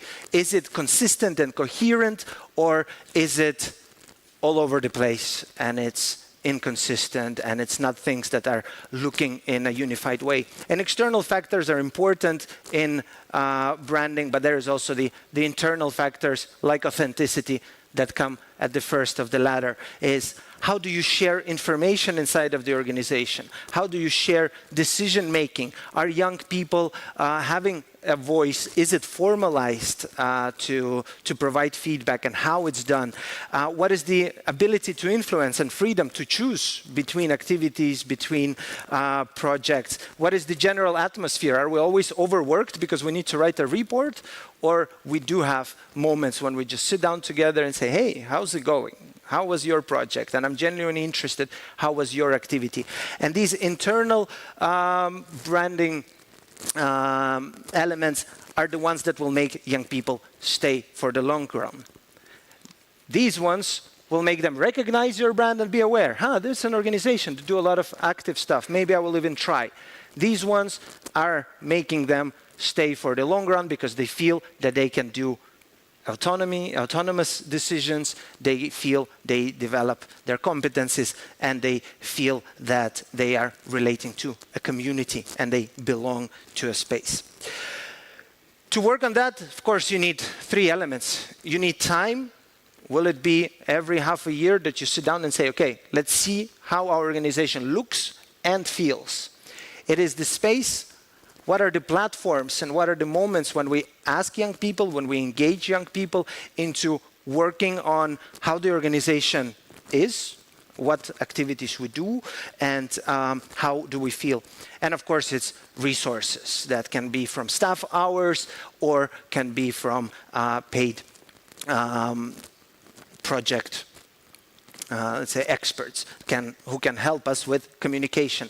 And we often underestimate the resource aspect because we think, hey, young people are great online, we're great online, doing a few posts is very fast. But if any of you are involved in actually designing some communication strategies, activities, and when you sit down and you understand the full working day passes and you created several nice visuals that you're happy with, you understand that it's a lot more work than was ever expected, and it's not so easy. And if you don't want to go into the most cliche, quick AI result, because that will be called out very quick for unauthenticity. I invite us to be critical for improvement and always ask us, do we look and feel the same, or do we look better than we feel? Do we look like, hey, we are all good, we are all very happy, we're all collaborative, but when you enter our office, there are cups flying around and people breaking papers and everyone is on edge because there's so many applications, deadlines, reports, and whatnot. Yeah? How can we make our outside image close to our internal feeling and the vibe that we want to develop? In my organization, we had a moment when several key members moved abroad to study and stay to live in other countries of Europe. And we had a moment when we understood that we look a lot cooler and a lot nicer than we are. And then we feel ourselves. And it took us a lot of open conversations, of full evenings, talking about how do we want to feel and what doesn't feel right. And often it was exactly the moment of, the soul of the party, the soul of the group is now outside, and we actually don't know because we don't know each other that well personally as with the key members in the beginning, and there is not this authentic connection. So we invested a lot more into outings together, into, hey, let's go and play something together, let's go for a hike, let's go for a camping trip, so we know inside of us rather than just what we want to gain from the organizational work. And very important nowadays is co-creation. Young people are ready to help out to co-create, and we should invite them into these processes. Yeah? Changing the logos, yes please. Changing the social media, yes please. Let's have a conversation about it, be part of it. When we co-create, we feel related, we feel that our voices are taken into account, and we stay for, again, a longer time because we put things inside. In Shocking Group, we have everything in the last several years was changed by young people. The way Instagram looks, I cannot follow anymore. The way the logo color palette changes time to time, I also struggle to catch it. But young people seem to really be on top of their game. And they say, yeah, that makes sense, Pavel. And I say, okay. And another aspect is personalization, because we do run out of time very often, free time from young people. And in our organization, we do a lot connected to levels, and you can personalize your experience. You can choose the level of engagement in volunteering, whether it's once a month, whether it's 5 times a month. You decide, and based on that, you will also receive access to resources and access to information. And to close, it is about looking at strategy and looking at what is our values, vision, and mission, and building our feel out of the vision, mission, and the values. It should be radiated through the work that we do and through the activities. And one thing is, simple can be harder than complex. So whatever you have in your organization in terms of this mission, the values, break it down into youth-friendly language and break it down in a format that they will understand and feel clear. And simple can be harder than complex. And for that, we also need resources. And that is maybe the last message connected to the decision makers, the people in charge of also funding organizations. We need flexibility for outreach activities, because there is no volunteering in the long run if young people don't know us. And we need time and we need resources to spend quality time with young people, to build the relationship and then invite them to volunteer, not only once, but for a longer time. So flexibility in funding, flexibility in planning projects based on what changes in our life. So I invite you to challenge your organizations in the way how you look versus how you feel. And if it feels unbalanced, then invite young people, invite your team, have a coffee. Don't have a round table don't sit around a round table discussing big things, but talk human to human, how we want to feel and how we do feel ourselves when we enter the office, when we enter our space, and do small steps on that. Thank you very much.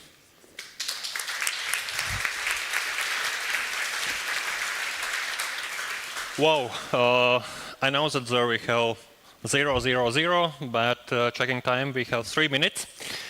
If you have any question, we have time for one question. We can ask it now or ask it later at the break. Of course, I wrote down a lot of the authenticity, ask for time, energy, attention, people, and opportunity. And there is a question. I was like trying to do myself a question, but okay, we have one live stream question from audience. Here you go. Hi. Hey. My question is about your brand identity. How did you come to that? It was an interesting visual motive. Maybe you can share your story. This was one of the basic exercises of marketing. We sat down and we put just the question first was, how do we want to feel? How we want others and young people especially to perceive us. And many of the answers were around, we would like to be a bit different, we would like to be a bit surprising, we would like to be, hey, energy is in the classroom or energy is in the building. And we wanted to also build a portfolio of projects that are not similar to what there was at that time in Tallinn. And it came to the simplest thing of, we want to shock people. And I was like, shock, but from a good moment, because sometimes you feel, you enter a classroom and there's not much energy and they're just there. It's like, another guest. Okay, we'll listen to you. And then something else. And we wanted to do this moment of, okay, everyone wakes up. The teachers, the young people, and it came to shocking group, and it came to the blast, and then it started coming from there to the color palette and the use of everything that is a bit bold. And still now it dictates our activities, with street art projects that were very difficult to push through in the public sector of the neighborhood at first, but then kind of, consistency and being there, being out there and being ready to maybe challenge sometimes. Why do we do this? Or why is that the rule? Was something that is internally in the brand of the organization as well. Thank you. Thank you, Paul. I think it's knowing what to think about. Absolutely. And I think there will be a lot of questions for you, because of course, keep authenticity in these times, it's quite a big challenge. Exactly. Thank you. Thank you.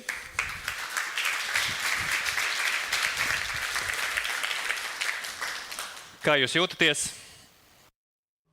How do you feel now? Some 10% of you I saw yawning from time to time, and I didn't know, is it lack of oxygen? Lack of oxygen. Okay, hold your breath for some more 15 minutes. I think we can do that. We're active, we're brave, we participate and engage. And before we continue, I will ask you to put your hands up. Okay, if I'm showing off too much of myself, I'm sorry, but just lean to one side. You may remain sitting, like wave to me. It's nice how you follow my movement. Then lean forward, okay? So you just have to mirror me, okay? I assume I'm not very beautiful on the broadcast now, but okay, and now stretch back, okay? And while sitting, do this round movement, turn around yourself. Okay. I hope this is not interpreted in any way, but so we have done some exercises, and we have maybe more air in our lungs, but I now have to express myself beautiful. My paths crossed with the next speaker some years ago, and she said that it's nice to come back and to meet people I haven't seen in a time. But now the PhD, Lena Waldman, expert in civic society, researcher. Lena, the floor is yours. So you know that you can't say anything to Kaspars in private because it's always brought to light. But thank you for that. I'm very glad to see you here today. And today I understood that, yes, we're in lack of oxygen, but through suffer we can come to great results, and we prove this today. My story will be short today, and it will be based on data. And as you know, data is what we can use to punish someone, that everything is bad and what are we doing here? But my goal will not be such. Yes, I will show you the current situation from 3 different researchers, but my purpose is to inspire you to do even more, to do maybe differently, to do it more creative, to do it more innovative, just like we do that. So don't perceive me as the one scolding you. It's not my task and my will today. So before we stick to data, I was thinking about voluntary work and the beginnings of it in Latvia. I think that you understand which is the complete patroness of voluntary work. It is our character, Maija, from Anna's Brigaderis fairy tale, who was helping the old man from her goodwill. She was giving him baths, she was dressing him, she was not paid for that, she wanted to help out. Of course, she gained new skills by doing that. So actually, voluntary work is nothing new to Latvia. It's not a modern trend. For centuries, Latvian women have done this. It was more difficult to find this about men, but it's great. And as we look from the first data, so I said that I will show the results of 3 researchers. This research has not been published yet, so you are the first one who will see this data. This is a research which was undertaken within the project Unframed. You see that we have gathered views as well, 1,071 young people, aged 13 to 25, from general and vocational education, secondary education institutions and higher educations. And this is important because oftentimes we compare data that can't be comparable. But these data come from young people who are in education institutions. And actually, this data is super positive. So I will take this microphone in my hand because it will be more easier that way. The first one that you can see in this chart is that we started with topics that are important for young people. And this has been stressed by all speakers today. We have to stop thinking instead of them. Young people will tell you what is important for them. So top 10. Education and personal growth, sport and healthy lifestyle, relationship with peers, career possibilities and employment, and mental health. Why am I showing that? That's nothing new. You are working with young people. You are young people. You know that. But this correlates with what they have done in their voluntary work or other activities. So let's take a look. So which areas have you participated in actively over the last 2 years? And we see these fields overlapping. You understand this correlation. If the young person feels it personally, he will or she will be more active about it. So those who want to bring voluntary work in politics, which is quite low in the top compiled by young people, then you will have to work hard. You will have to print t-shirts, to draw logos, etc. But those sectors that see active engagement from young people just because they are interested in it, they will see more active participation of the youth. So let's take a look at this year, at 2025. There were 3 events with big numbers of voluntary work. The first one was Eurobasket. 415 volunteers, of course also adults. Our song and dance celebration, nearly 900 volunteers.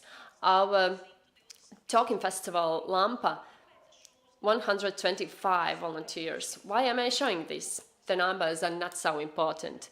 But there is one first message that is quite different about how adults speak about volunteers. Are really volunteers the good deities who give a helping hand? I think this charity implied language, implying that, oh, you sweet little person. But you know that voluntary work is about something different, because the volunteer also gains something in this process, and we should talk to them not like with small children, but normally, when you do this, you will gain this. We undertake to do that.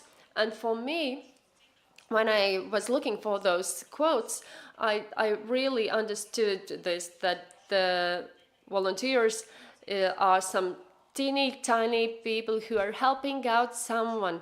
Dear adults, we have to think about this, because if the person doesn't have this inner feeling of saving the world, but they feel the urge of expressing themselves in other ways, such language could hold them back. So why do young people don't participate in activities? Lack of time. 48% of young people lack time to do these things voluntarily, to participate in activities, to engage and to participate in volunteering work, among others. 40% are fair that they are not interested to participate. And there is also a big workload at work or studies. But the next 2 are very important, because I was shy and I was experiencing social anxiety, and I'm not convinced of my abilities to participate and be heard. And this is an important factor that we can solve. Remember, data is often the starting point for something new, an urge to do things differently. And these 2 things can draw our attention to a problem that we can solve by supporting young people. Another survey, which a national sociological representative survey for implementing youth policy and work with youth. This report has been published. This is data about all young people aged from 13 to 25. It's irrespective of their belonging to some educational institution. Let's remember, in unframed, the upper age limit was 26, but these were young people in educational institutions. So what can we understand? That if a person is still in the secondary or higher education, they are more active, because there is this mechanism, there is this system, there is this mentor who says, hey, come here, help us out. So they need this adult support. And you can also see all other data. which are quite clear. That's why we selected it as well. As soon as the young person leaves the educational system, then the activity drops. This has been said also by many young people, and you have heard it yourself. Young people feel like lost. In school they had this teacher or local government leader or self-government leader who invited them to participate. And this can also be used as a valuable message. The good news, if a young person has started doing something, then you can see that 38% have participated in voluntary work for 2 or 3 times. So you can see the numbers on your slide. But you have to catch them first. And when you get them for the first time and work very well with what Pavel said, these were fantastic examples to build the sense of belonging, to give them support, to give them feeling that somebody cares about them, then the young people will continue working. So the first time is crucial. It's similarly with love. There is one not so good research. This is a Eurostat. I left this as the last one on purpose. And I want you to look at this completely from different angle. So we see Latvia marked in green, and we have compared data about 2015 and 2022. And if we take a look then, informal voluntary activities that have been initiated by the young people themselves, this number has dropped. But the formal voluntary activities that are organized by certain organizations, there is also a drop, but this drop is not so sharp. Yes, the pandemics. Each of you have 5 arguments that can explain this drop. But what I want to say, and what happens here today, you are representing organizations. Your role can't be overvalued. Remember, during school, the young people, they look more active. Remember, 26 against 18%. But here, formal voluntary activities that are organized by you or other organizations, we still see higher activity. It means that everything matters, and it matters big. And we have to understand that this first hook is very important. First catch is very important. Data is interesting when we can only interpret them why the situation is such. But at the end, since I said that I don't want to conclude on some negative thought, but speaking about modern young people, last week in Daugavpils, in the project Solidarity, Ambassadors for Solidarity, I was surprised by people from Līdz, and they are also here today. I was allowed to tell about this project. Quite often adults think that voluntary work for young people is such that we give them some task, that they will distribute some tickets or they will do some other tasks. But in Līdz, thinking about voluntary work that would soon be implemented, they said that, wait, we are not going to do something you have thought for us. We have a problem. Adults don't understand that you can't feed wild animals. And wild animals are coming here in town, and old ladies are feeding them, and this is absurd because these animals are threatening and endangering community. It was the first time when I saw that young people in planning voluntary work said that we will do this and that, I will do this task you had given me. They said that now we know better how to do something, and they have started their work.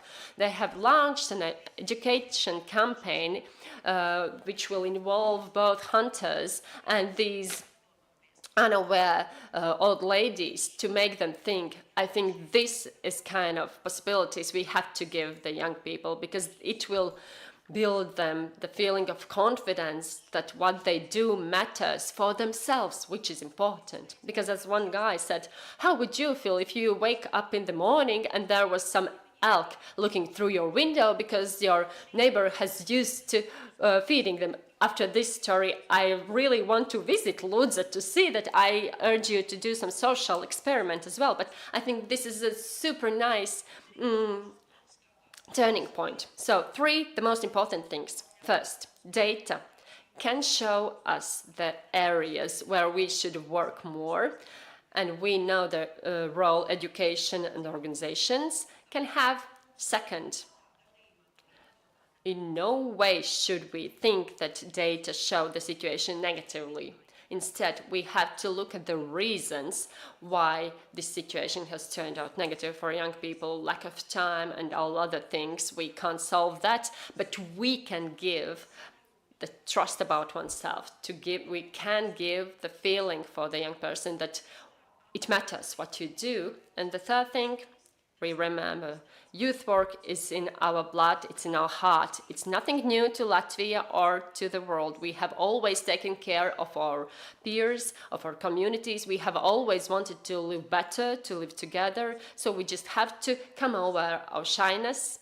We have to get rid of the feeling that you are small and you are doing a good charity job. And then we will become a better society. Thank you. Liene, Kaspar, I'm paused. Don't you have any question? I have the main message, what you said, data-based approach, and let's go hand in hand with young people, with their initiatives. That's what Derek and Pavel said. Thank you, it's great.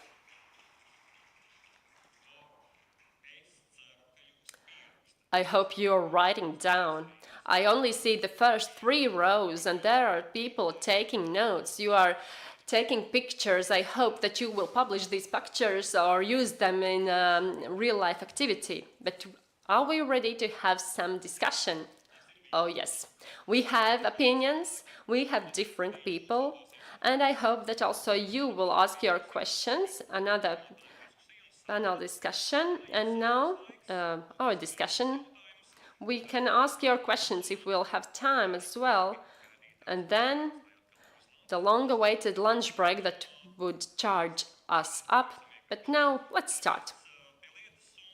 And now, I'm inviting here on the stage the great participants of our discussion. The first one, Head of Youth Policy Department from the Ministry of Education Science, Randa Tende. You are the first one, so you can choose where you want to sit down. Project coordinator from the NGO Radi Vidi Pats, Stanislavs Babils, who is also a coordinator of youth work. Hi, take your seat. I'm just wondering where you will leave a spot for me then. The volunteer of 2023, the project Region Voice, platform for leader of local platform, Lovisa Cherubina.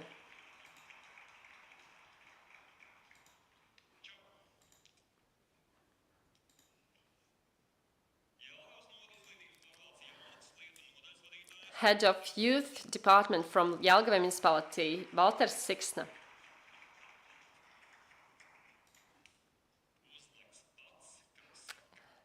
He will jump right up on the stage. And head of Babīte Secondary School, Aleksandrs Lange.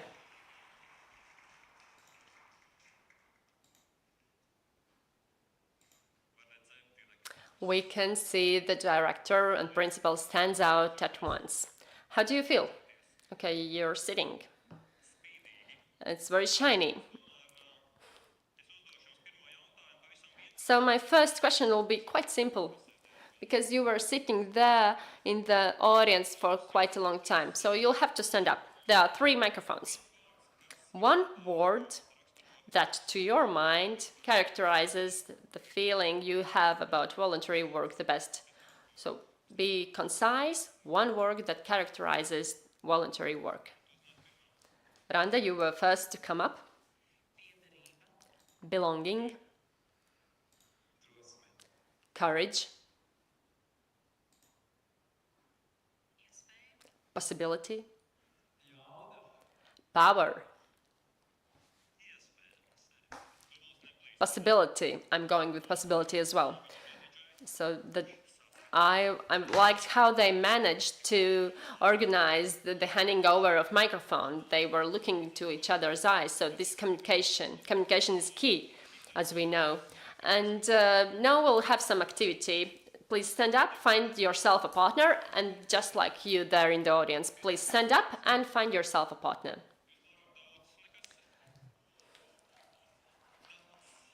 So come with me.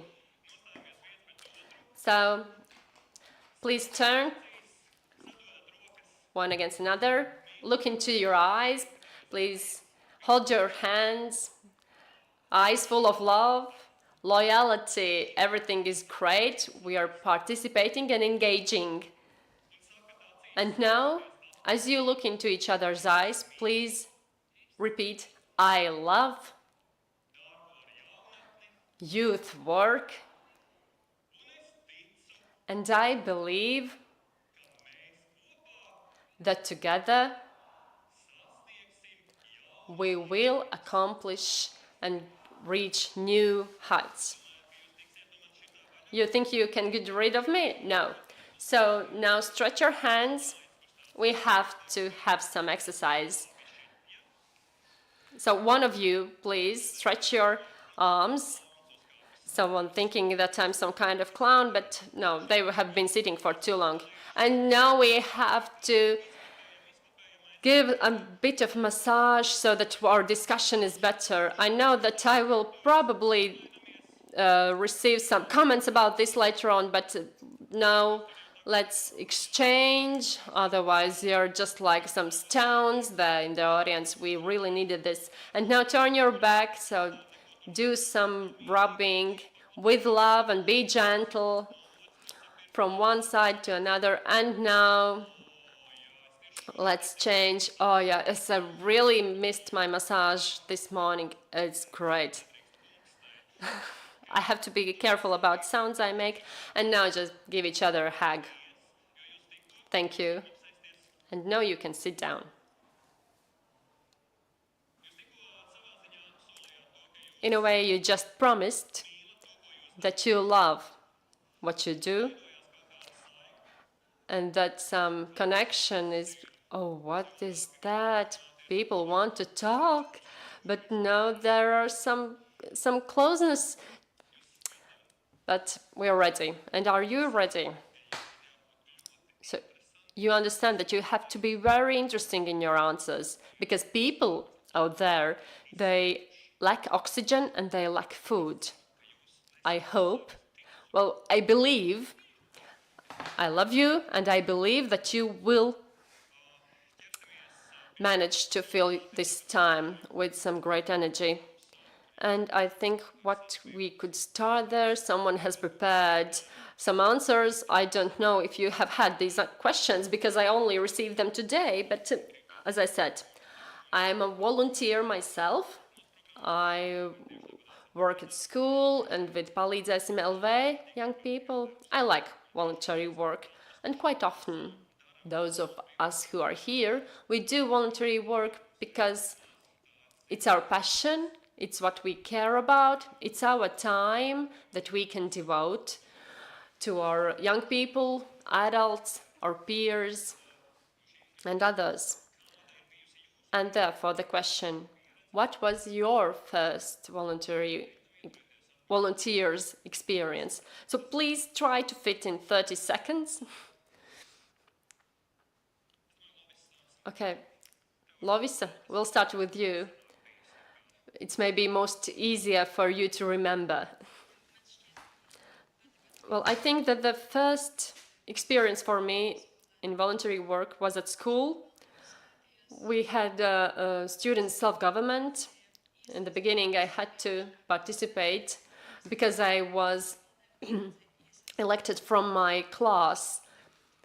And then we organized some events. But if we speak about more official events, it was the association Cita Daugavpils, or Another Daugavpils. I was writing down ideas and thoughts, and I also helped them out in registering participants and doing some arrangements of rooms. And in 3 words, what lessons have you learned from these experiences? Punctuality, being a careful listener, and how to come up with ideas in non-standard situations, I would say. Okay, great, thank you, Lovisa. Valters, what about you? I think one is this unconscious. You said the school as this predefined experience. But another one, I have worked in religious organizations, and I started to go some Christian evenings, and then I became the youth leader. We organized camps and other events, and the most striking memory for me is that we went to do some repair works at an apartment of some old lady. So this was first job I did that changed my heart when I wanted to do something good for people and for the community. So doing renovation works at an apartment. Stanislavs, what about you? I have a lot of unconscious voluntary work, but I had a moment when I knew everything in my life. This is a period of my life, and I didn't know anything about voluntary work. My friend went to England to do voluntary work, and the first idea is, well, it's the most stupid decision in life you can do to go somewhere to work for free. And I thought it was something crazy, and I thought that idea was absolutely wrong, and it wasn't something that clashed with my ideas. So voluntary work was completely off the table for me. But my friend came back, and then he said that he went there, what he did there, and then everything clicked for me. And I understood that by doing something voluntarily, you can do something you really believe in, and it will be legal. I could really accept it, and then others would accept it as well. And I wouldn't have to keep my ideas back, because if I say voluntary work, I'm looked at some kind of crazy person building some big dreams about solidarity, living together with each other to save nature. But voluntary work for me was therefore off the table. I was thinking about it for 2 months, and I think for me it's the most radical method of doing, when you do something voluntarily and help out others. And then I came across informal education, and I had this possibility to participate in European voluntary work. And in 2024 I went to Italy. I wanted to start working there voluntarily, but I wanted also to leave Latvia. I thought I would never come back. But I met different people. I also met my wife there, who was also trying to escape Latvia. And then we came back to Latvia, and we've been living here for 20 years since then. We are promoting voluntary work. And I'm still fascinated about voluntary work. And this has stayed as, this is now my way of life. But the first thing was shock. Yes, I was shocked that you can do like that. Okay, thank you. Alexander, now about you. Together with my school experience, which was a mandatory task to gather leaves in autumn. But my first experience of voluntary work is related to an association of families with more than 3 children. My mother was leader of this association, so we were launching different activities for children from vulnerable groups. And what I learned there is empathy, the ability to see that world is very different and diverse. And these events also pushed me towards my choice of career, which is pedagogy. Well, I represent the classic values quite early. I joined Latvian School Association. We were gathering and collecting waste along roads. And what I remember, well, actually we went, there were children, well, actually adults who said that, no, my kid is not going to pick up after someone else.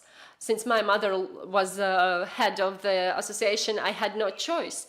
But actually, this skeptical attitude made me understand that people's attitudes towards what I will do can differ. And this is up to ourselves with whom we will identify with. It's great. These are the short, warming questions to make us self-aware that not only us here on the stage, but also you in the room, we all have had this conscious and unconscious experience of voluntary work, which has led us to our current place and to our current job or career path. And the goal of this discussion is to make us think, why is that so? So we'll ask questions to see what's the next level we could approach. What can we learn from Derek's and Pavel's? Because as they said, Pavel said he wants to get into our minds, so will be interpreted and then our minds will be entered. So the next question, and then we'll see if all of you will have to answer them. But the next question, so taking into account your different experiences and your current knowledge, if we speak about voluntary work, we know that each of us have some specific associations. But to your mind, what is your personal opinion? What voluntary work is or is not? So, first of all, what voluntary work is? And Randa, could you answer this first? Jā, nu, pirmkārt un noteikti. Yes, first it is work done for the society, classically without remuneration. This is something that the person chooses, him or herself, not something that someone else delegates them to do. Also, this person has the feeling of purpose, why he or she is doing that work. Also knowing that there will be positive emotions created, whether it is the feeling of work well done, some other type of dopamine returned to us. I will allow others to say, or should I say, what is not a voluntary work? No, please, Walters, what is not a voluntary work? Let us start with the other end. What is not a voluntary work? In municipalities, we often encounter these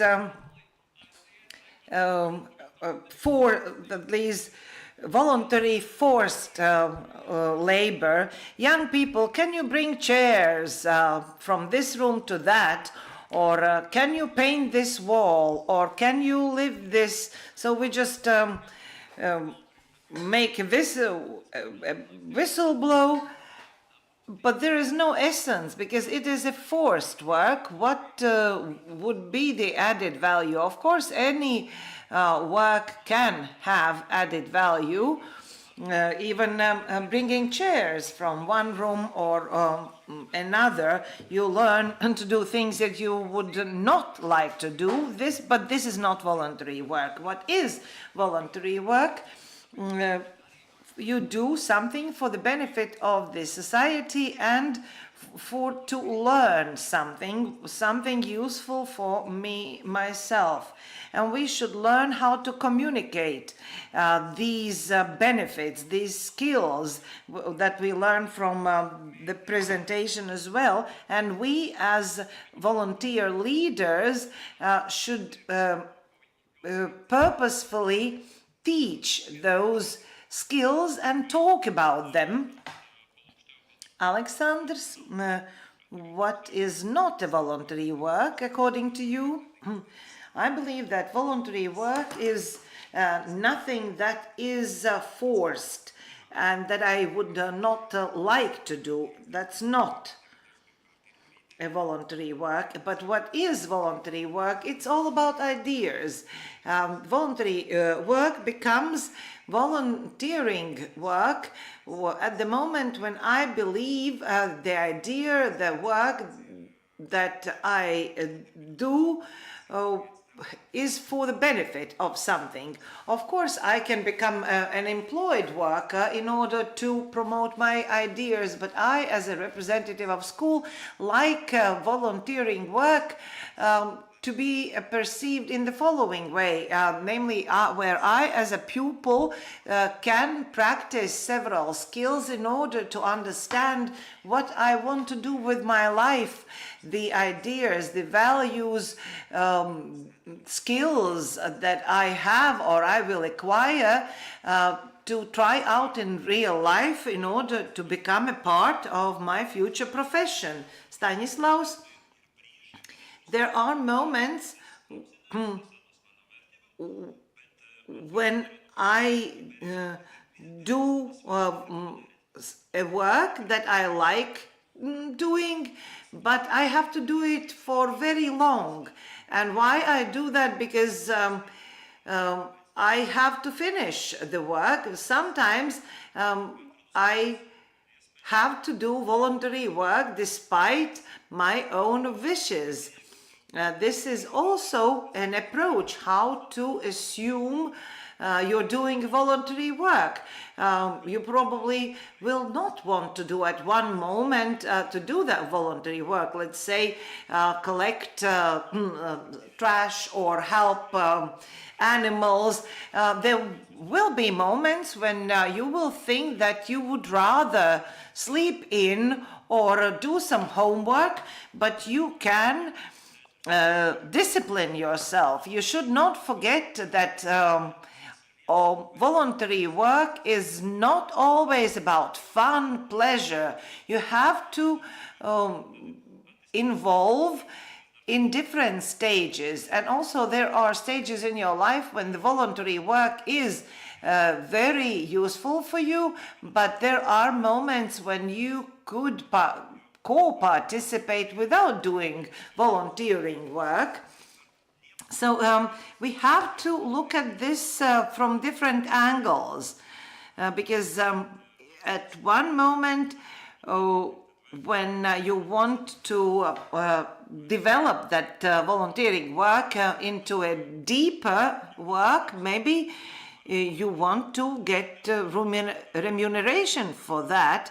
That shouldn't be a self-goal to become and to do voluntary work, but in a society where there is volunteering work, there are bigger possibilities to self-develop and to ensure the welfare. So there are two sides of the coin. Lovisa, you as a young person, you have encountered volunteering work, you have done volunteering work, but have you sometimes felt that you are not doing it voluntarily? Yes, I wanted to add to this discussion, for example, whether self-governing body of a school is a voluntary work. I make a partition that is not a voluntary work. I was once working or active in self-governing body of the school, and then I became a president of it. But that was indeed my choice, and I assumed it as a job. I did it voluntarily, but also because I agreed to that work. I not only liked it, but I had to do it. But when I got involved in these school activities in the group of volunteers, then that was the beginning, and that was voluntary work. Thank you very much. From this, I will jump to another question. You opened this box, or as Liena mentioned, historically, what were the voluntary works that were not voluntary beforehand.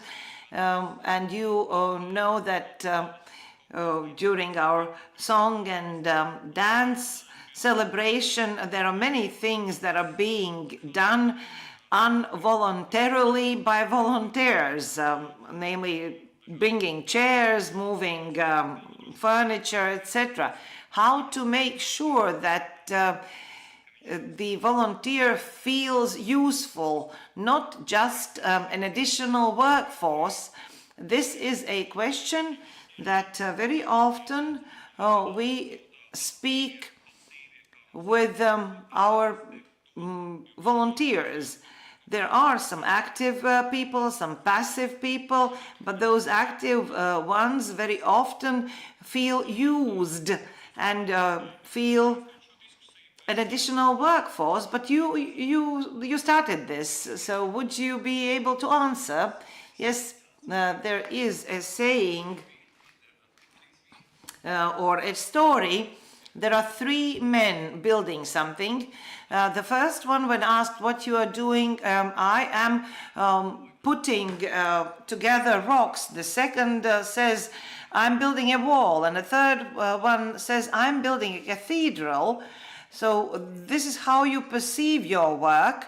Are you just moving chairs, or are you ensuring that song and dance celebration can run smoothly, or are you there to protect the Latvian heritage? For even the smallest screw should feel belonging to the mechanism, to something bigger, the sense of belonging that you are a part of this organization, of this community, and you have these possibilities, let's say, to apart from moving chairs, you can walk with everyone else in a parade as a volunteer. You can go and have coffee standing next to very famous musicians, etc. Aranda, you wanted to say something? Yeah, I could agree. We had a very good 15-minute presentation on marketing in organizations that enclosed all my marketing studies of 3 years, where I also made a bachelor paper on voluntary organizations marketing campaign.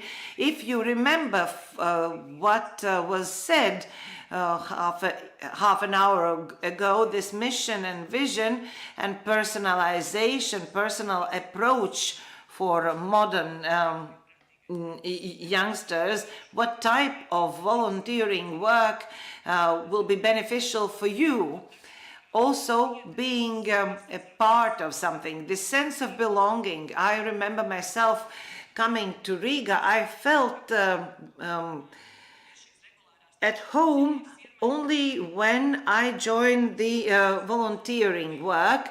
Of course, there are places and times when you can gather and drink coffee and have a t-shirt, but this is indeed the sense of belonging, and you find strength in yourself after studies to go and do the work, because you know that it is needed and what should be the end result. So this is also a common or a mutual agreement between participants, what you will do, what is the goal. Also, it's very important to have leaders, promoters, ambassadors of voluntary work.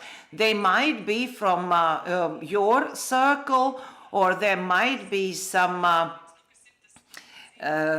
outside images of leaders that help your organization. But at the end, it's all about emotions.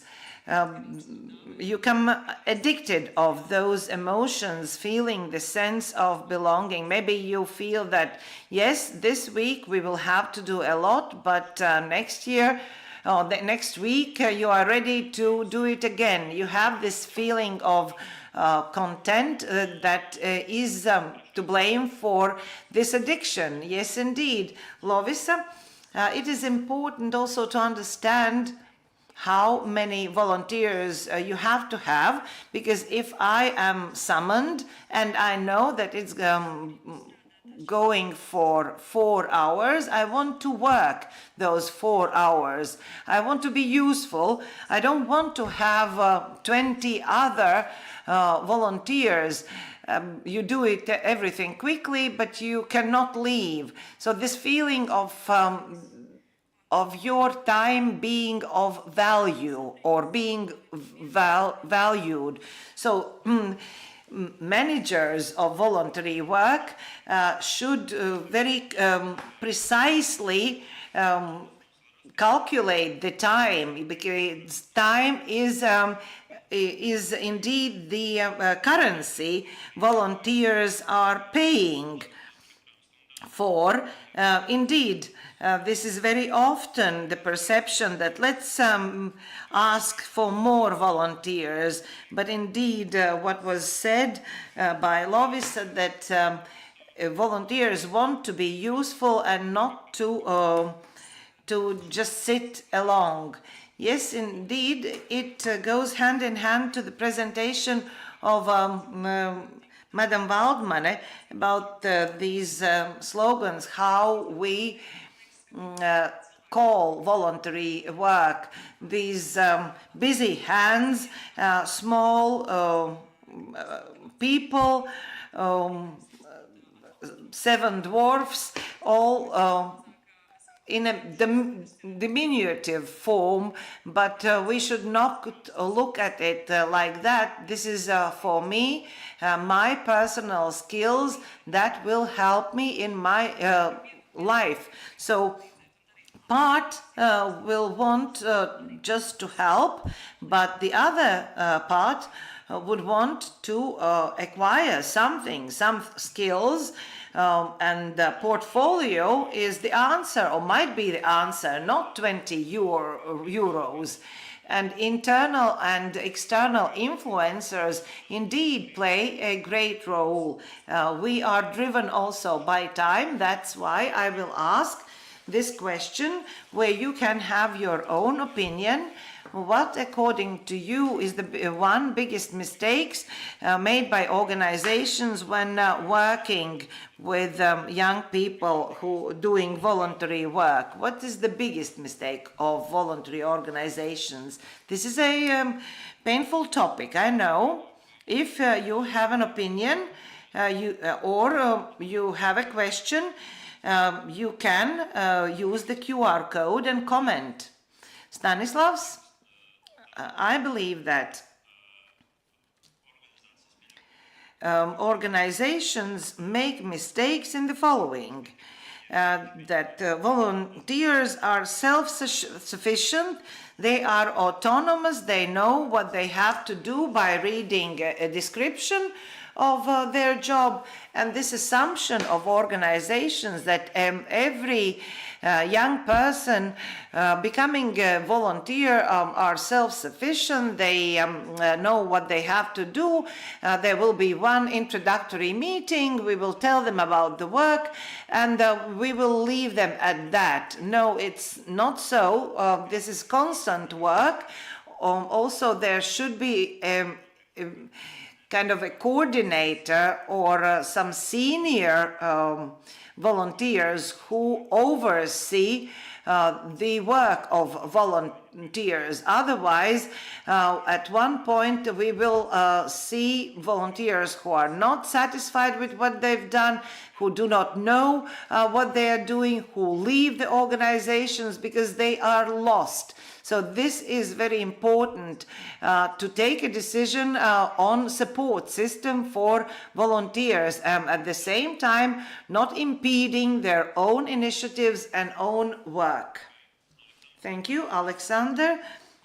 what you think about the biggest mistake. It's difficult to say, because maybe in educational establishment this understanding of voluntary work is a bit different. But speaking about the mistakes, what Stanislav said, we have to remember that voluntary work is learning. A young person or persons, they have different motivation levels. Some people come and they don't know what they've signed up for, and sometimes we forget delegating of tasks. Very often we get together and we tell about the overall goal without delegating, and everyone does everything, and we understand that if everybody is responsible for everything, then nothing is done. So we have to remember of delegating voluntary work, because it's a learning process. It is very important for young people to receive feedback. What went well, how you felt, what should be done differently, and how we should talk about skills and competencies that the young person acquires. Very often young people just moved some furniture, but it was not pointed out to them what they've learned. This feedback of because of you moving chairs or furniture, this event could take place. You also learned and communicated with other people. You communicated with other volunteers. I will continue with the next question, but returning back to this, both Lien and Derek Pāvels mentioned what you've said, that very often young people, upon entering,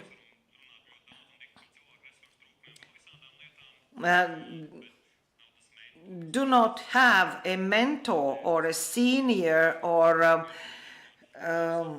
guide, because to us it might seem self-sufficient.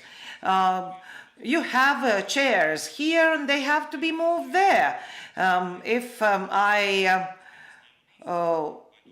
came here, I knew that chairs should be moved from here to there, but young people or people in general might not always be so certain of the work that has to be done. So mentors or delegators or helpers, I think these are coordinators of voluntary work, and their role.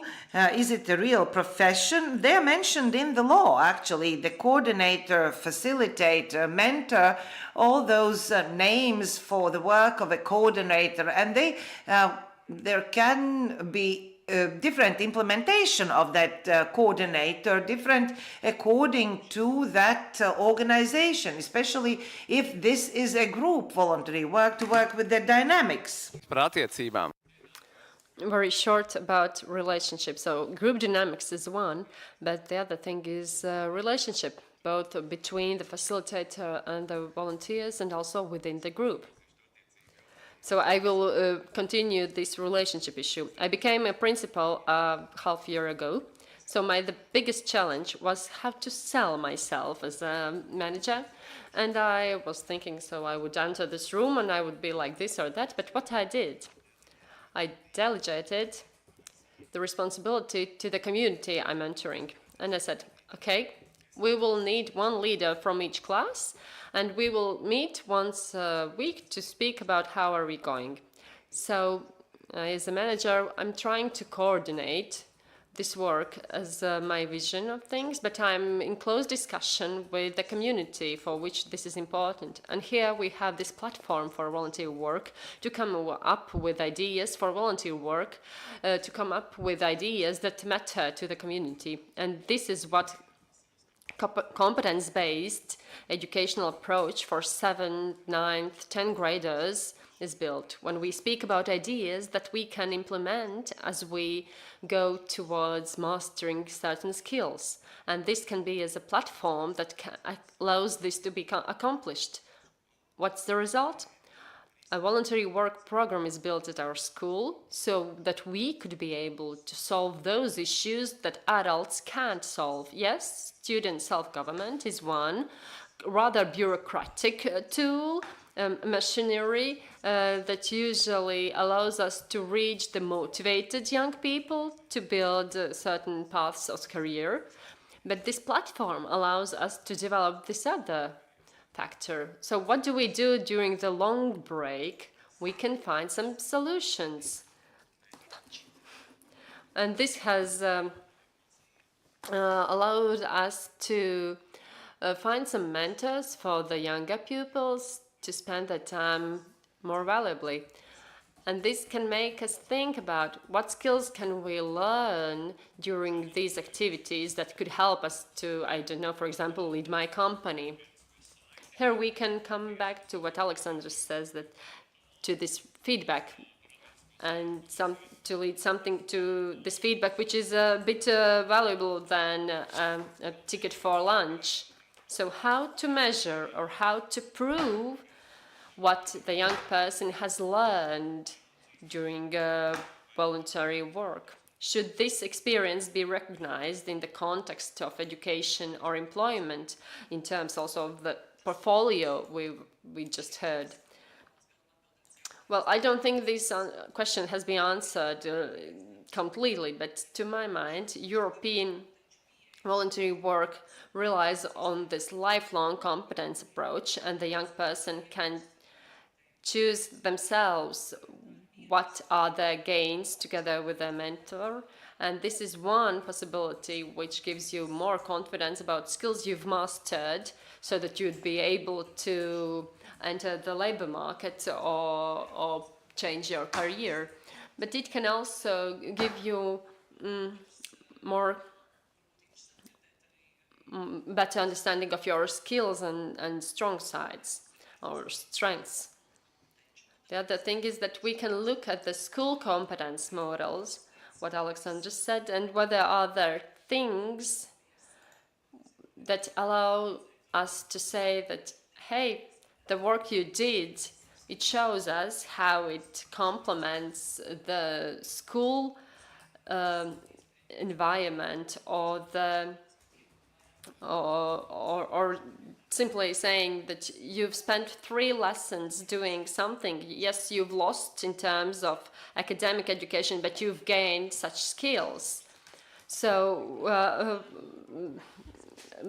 there is a very the voluntary work is not often recognized by academic higher educations in Latvia, which is differently in other countries in Europe. So this is another possibility where Latvia could grow more.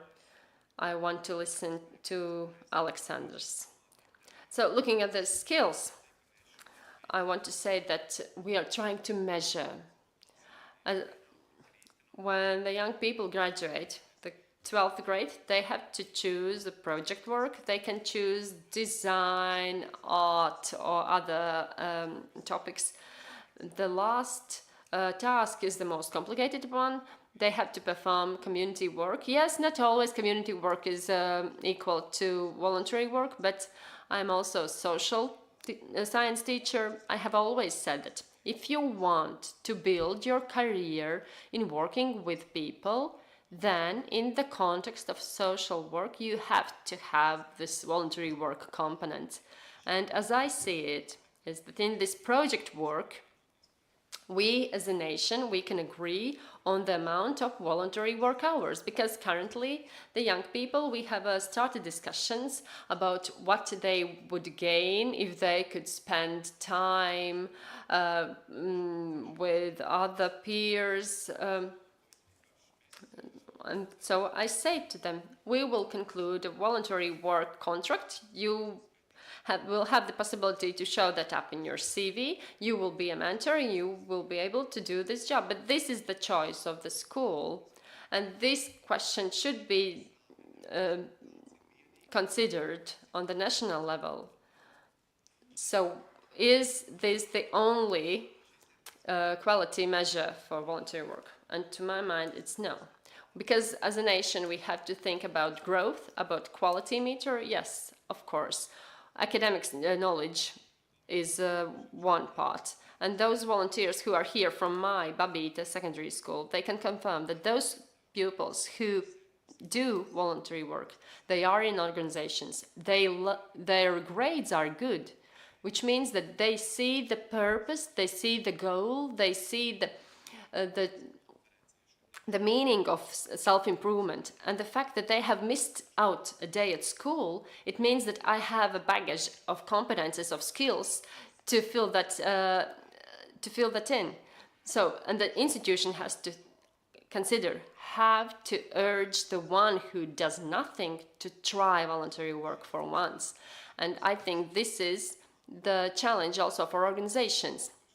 And I will use one quick question. So please raise your hand if you're a head master or principal or director. So I think this is the answer to the question, because when I arrived today, I thought that I could see more of my colleagues, but I don't know why is it so that I don't see too many of them. Because this is a good platform where we can see education as part of competences. I don't know if I'm answering your question. Well, you definitely opened up another question for this discussion, but I wanted to hear what Stanislavs has to say about this. So what was the question? The topics have been so different. So how to measure or prove? Okay. To my mind, it's very good practice, which we can see on the international market. We can use similarly to Youth Pass, where we have competence model, where a young person together with a mentor or a colleague assess in the form of a dialogue what they have learned, what they have acquired. You can choose from 8 competences, for example, or they can come up with some particular skills or knowledge that they have gained, that they have developed by doing this particular activity. And I think it works quite well. I don't know, why are we waiting and why can't we adopt that on our national level? And this competence approach in school, well, I'm not a teacher myself, and I have little connections with education and pedagogy, but I thought that, well, this should have been done a time ago. Well, why isn't that so? Why do we have to reinvent a new wheel? We could do that so much simple. And Europe has several things working, voluntary work, higher education. You can transform the voluntary work into certain credits for universities. There are various mechanisms. I'm wondering why that's not working. But I'm glad to see such wise principles here. Well, I was listening to Pavel's today, and a good question, but I'm not looking for it being answered, but we can think about it on a global scale. But how many teachers during their teacher career have done voluntary work? So this is a good question. And when we think about educating our teachers, I think that voluntary work would benefit in raising our future teachers, because teacher is the key to all processes. And me as a principal and the manager of institution, I know that. And because the teacher can lead by example. And if it's that so, he will or she will be an excellent motivator. And those who are excellent motivators, they have great young people in their classes, because we can see the correlation between inspiration and leading by example and a student. So I want to ask a question to Lovisa. Who motivated you to do your first voluntary work? I wanted to be around that part of society I hadn't been integrated with yet. So I wanted to try out and to participate in the community where people speak and listen. I wanted to listen to their experience. And what I experienced was that a volunteer is in a way a new colleague. And it's great that not only the coordinator speaks to you, but you have actually the possibility to speak to all the volunteers and members of the organization, to talk to them, to learn from them, because you are treated like a new colleague. They tell you things, they teach you, and you have wider possibilities to participate in that organization and to do your task. Yes, but I was led by interest and the possibility to try out things that I couldn't try if I were employed by some organization or agency. So the skills. As I listen to you, I look at that black clock with the red numbers ticking in front of me. Speaking about the environment, be it school or youth center or NGO, during the COVID times, we were all in bubbles. We had different bubbles that were lapping or overlapping or not overlapping. But if we remember that voluntary work is now celebrating its 10th anniversary in Latvia. So,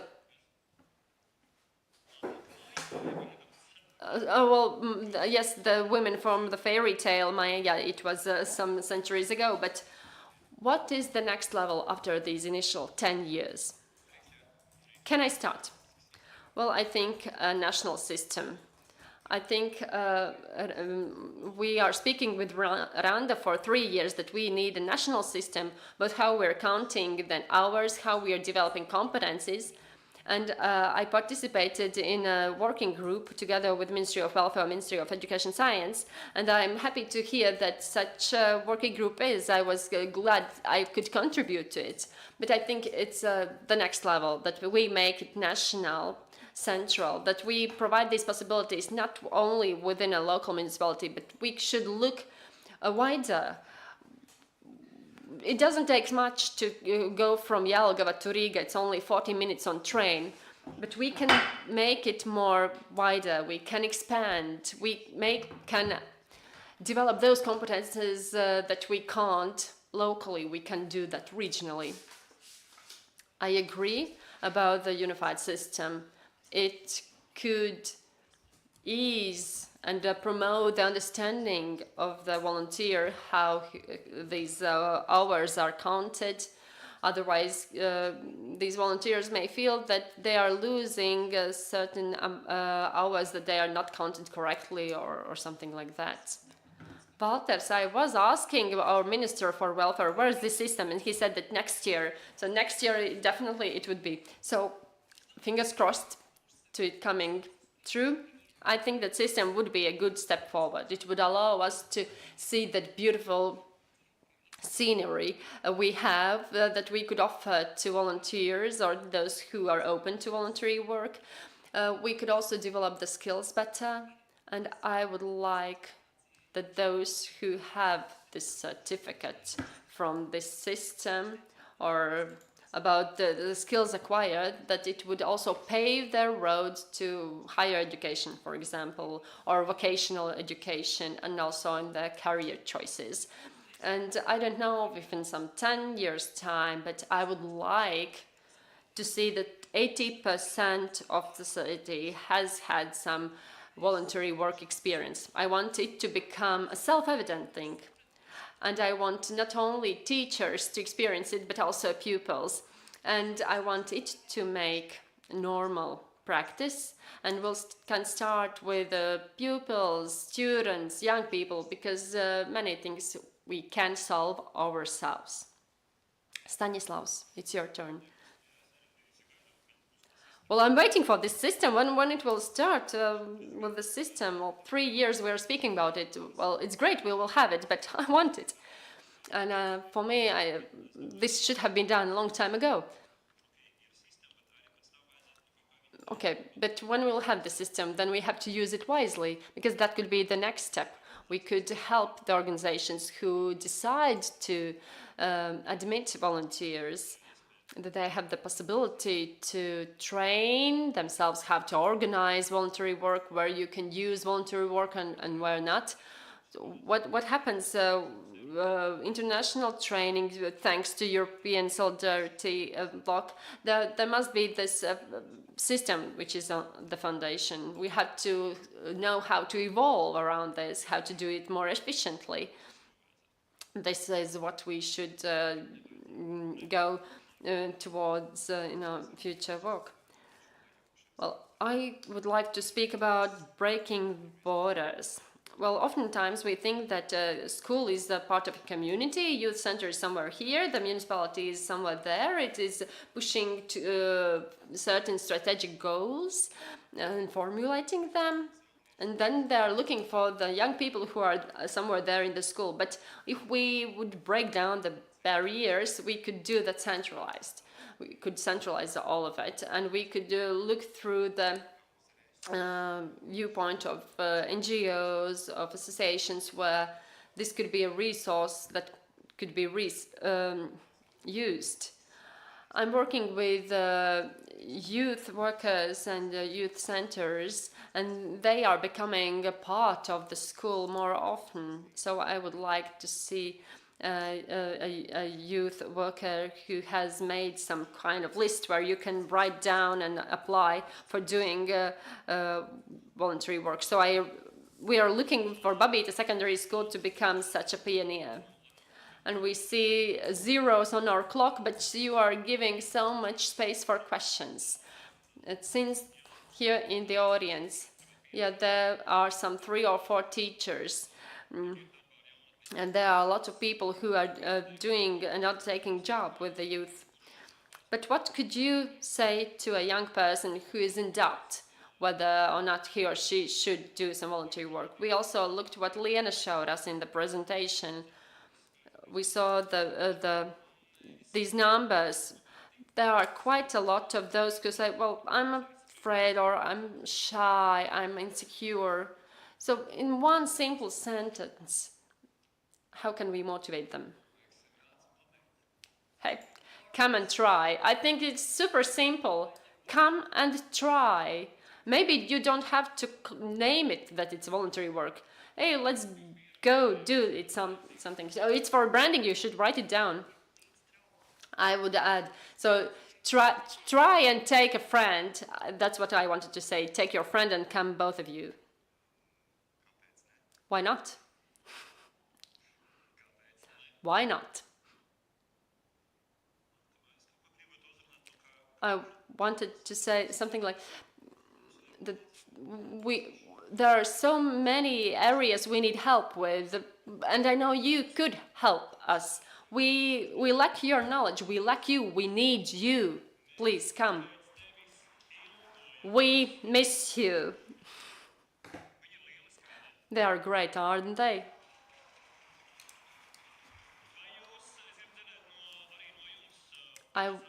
Are they great in the audience as well? If here's the stage and here's the camera that is turned towards these people, here's the line. And we just spoke about borders and lines and breaking down lines. And this is the moment when we'll have a short break. You will have the possibility to have your lunch. And this is the break where we can lunch. Please don't talk with your mouth being full with food. Don't applaud yet. This is the moment where we can keep networking, but for technical information, I have to inform you that the lunch break will end at 10 to 2. And at 2 o'clock, the seminar workshops will start. One workshop will in the white room, here will be another one, and the other ones on the upper floor. Just look for the purple shirts and ask them. But now, have a good lunch. Thank you.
sarunājamies gaidam un stāvam, un tīri tehniski kāds jau arī jautāja par laikiem, tad pusdienas bloka zālē mazajā, kur jau bija kafijas pauze no rīta, pēc, ja tur kāda neliela aizkavēšanās, esam saprotoši.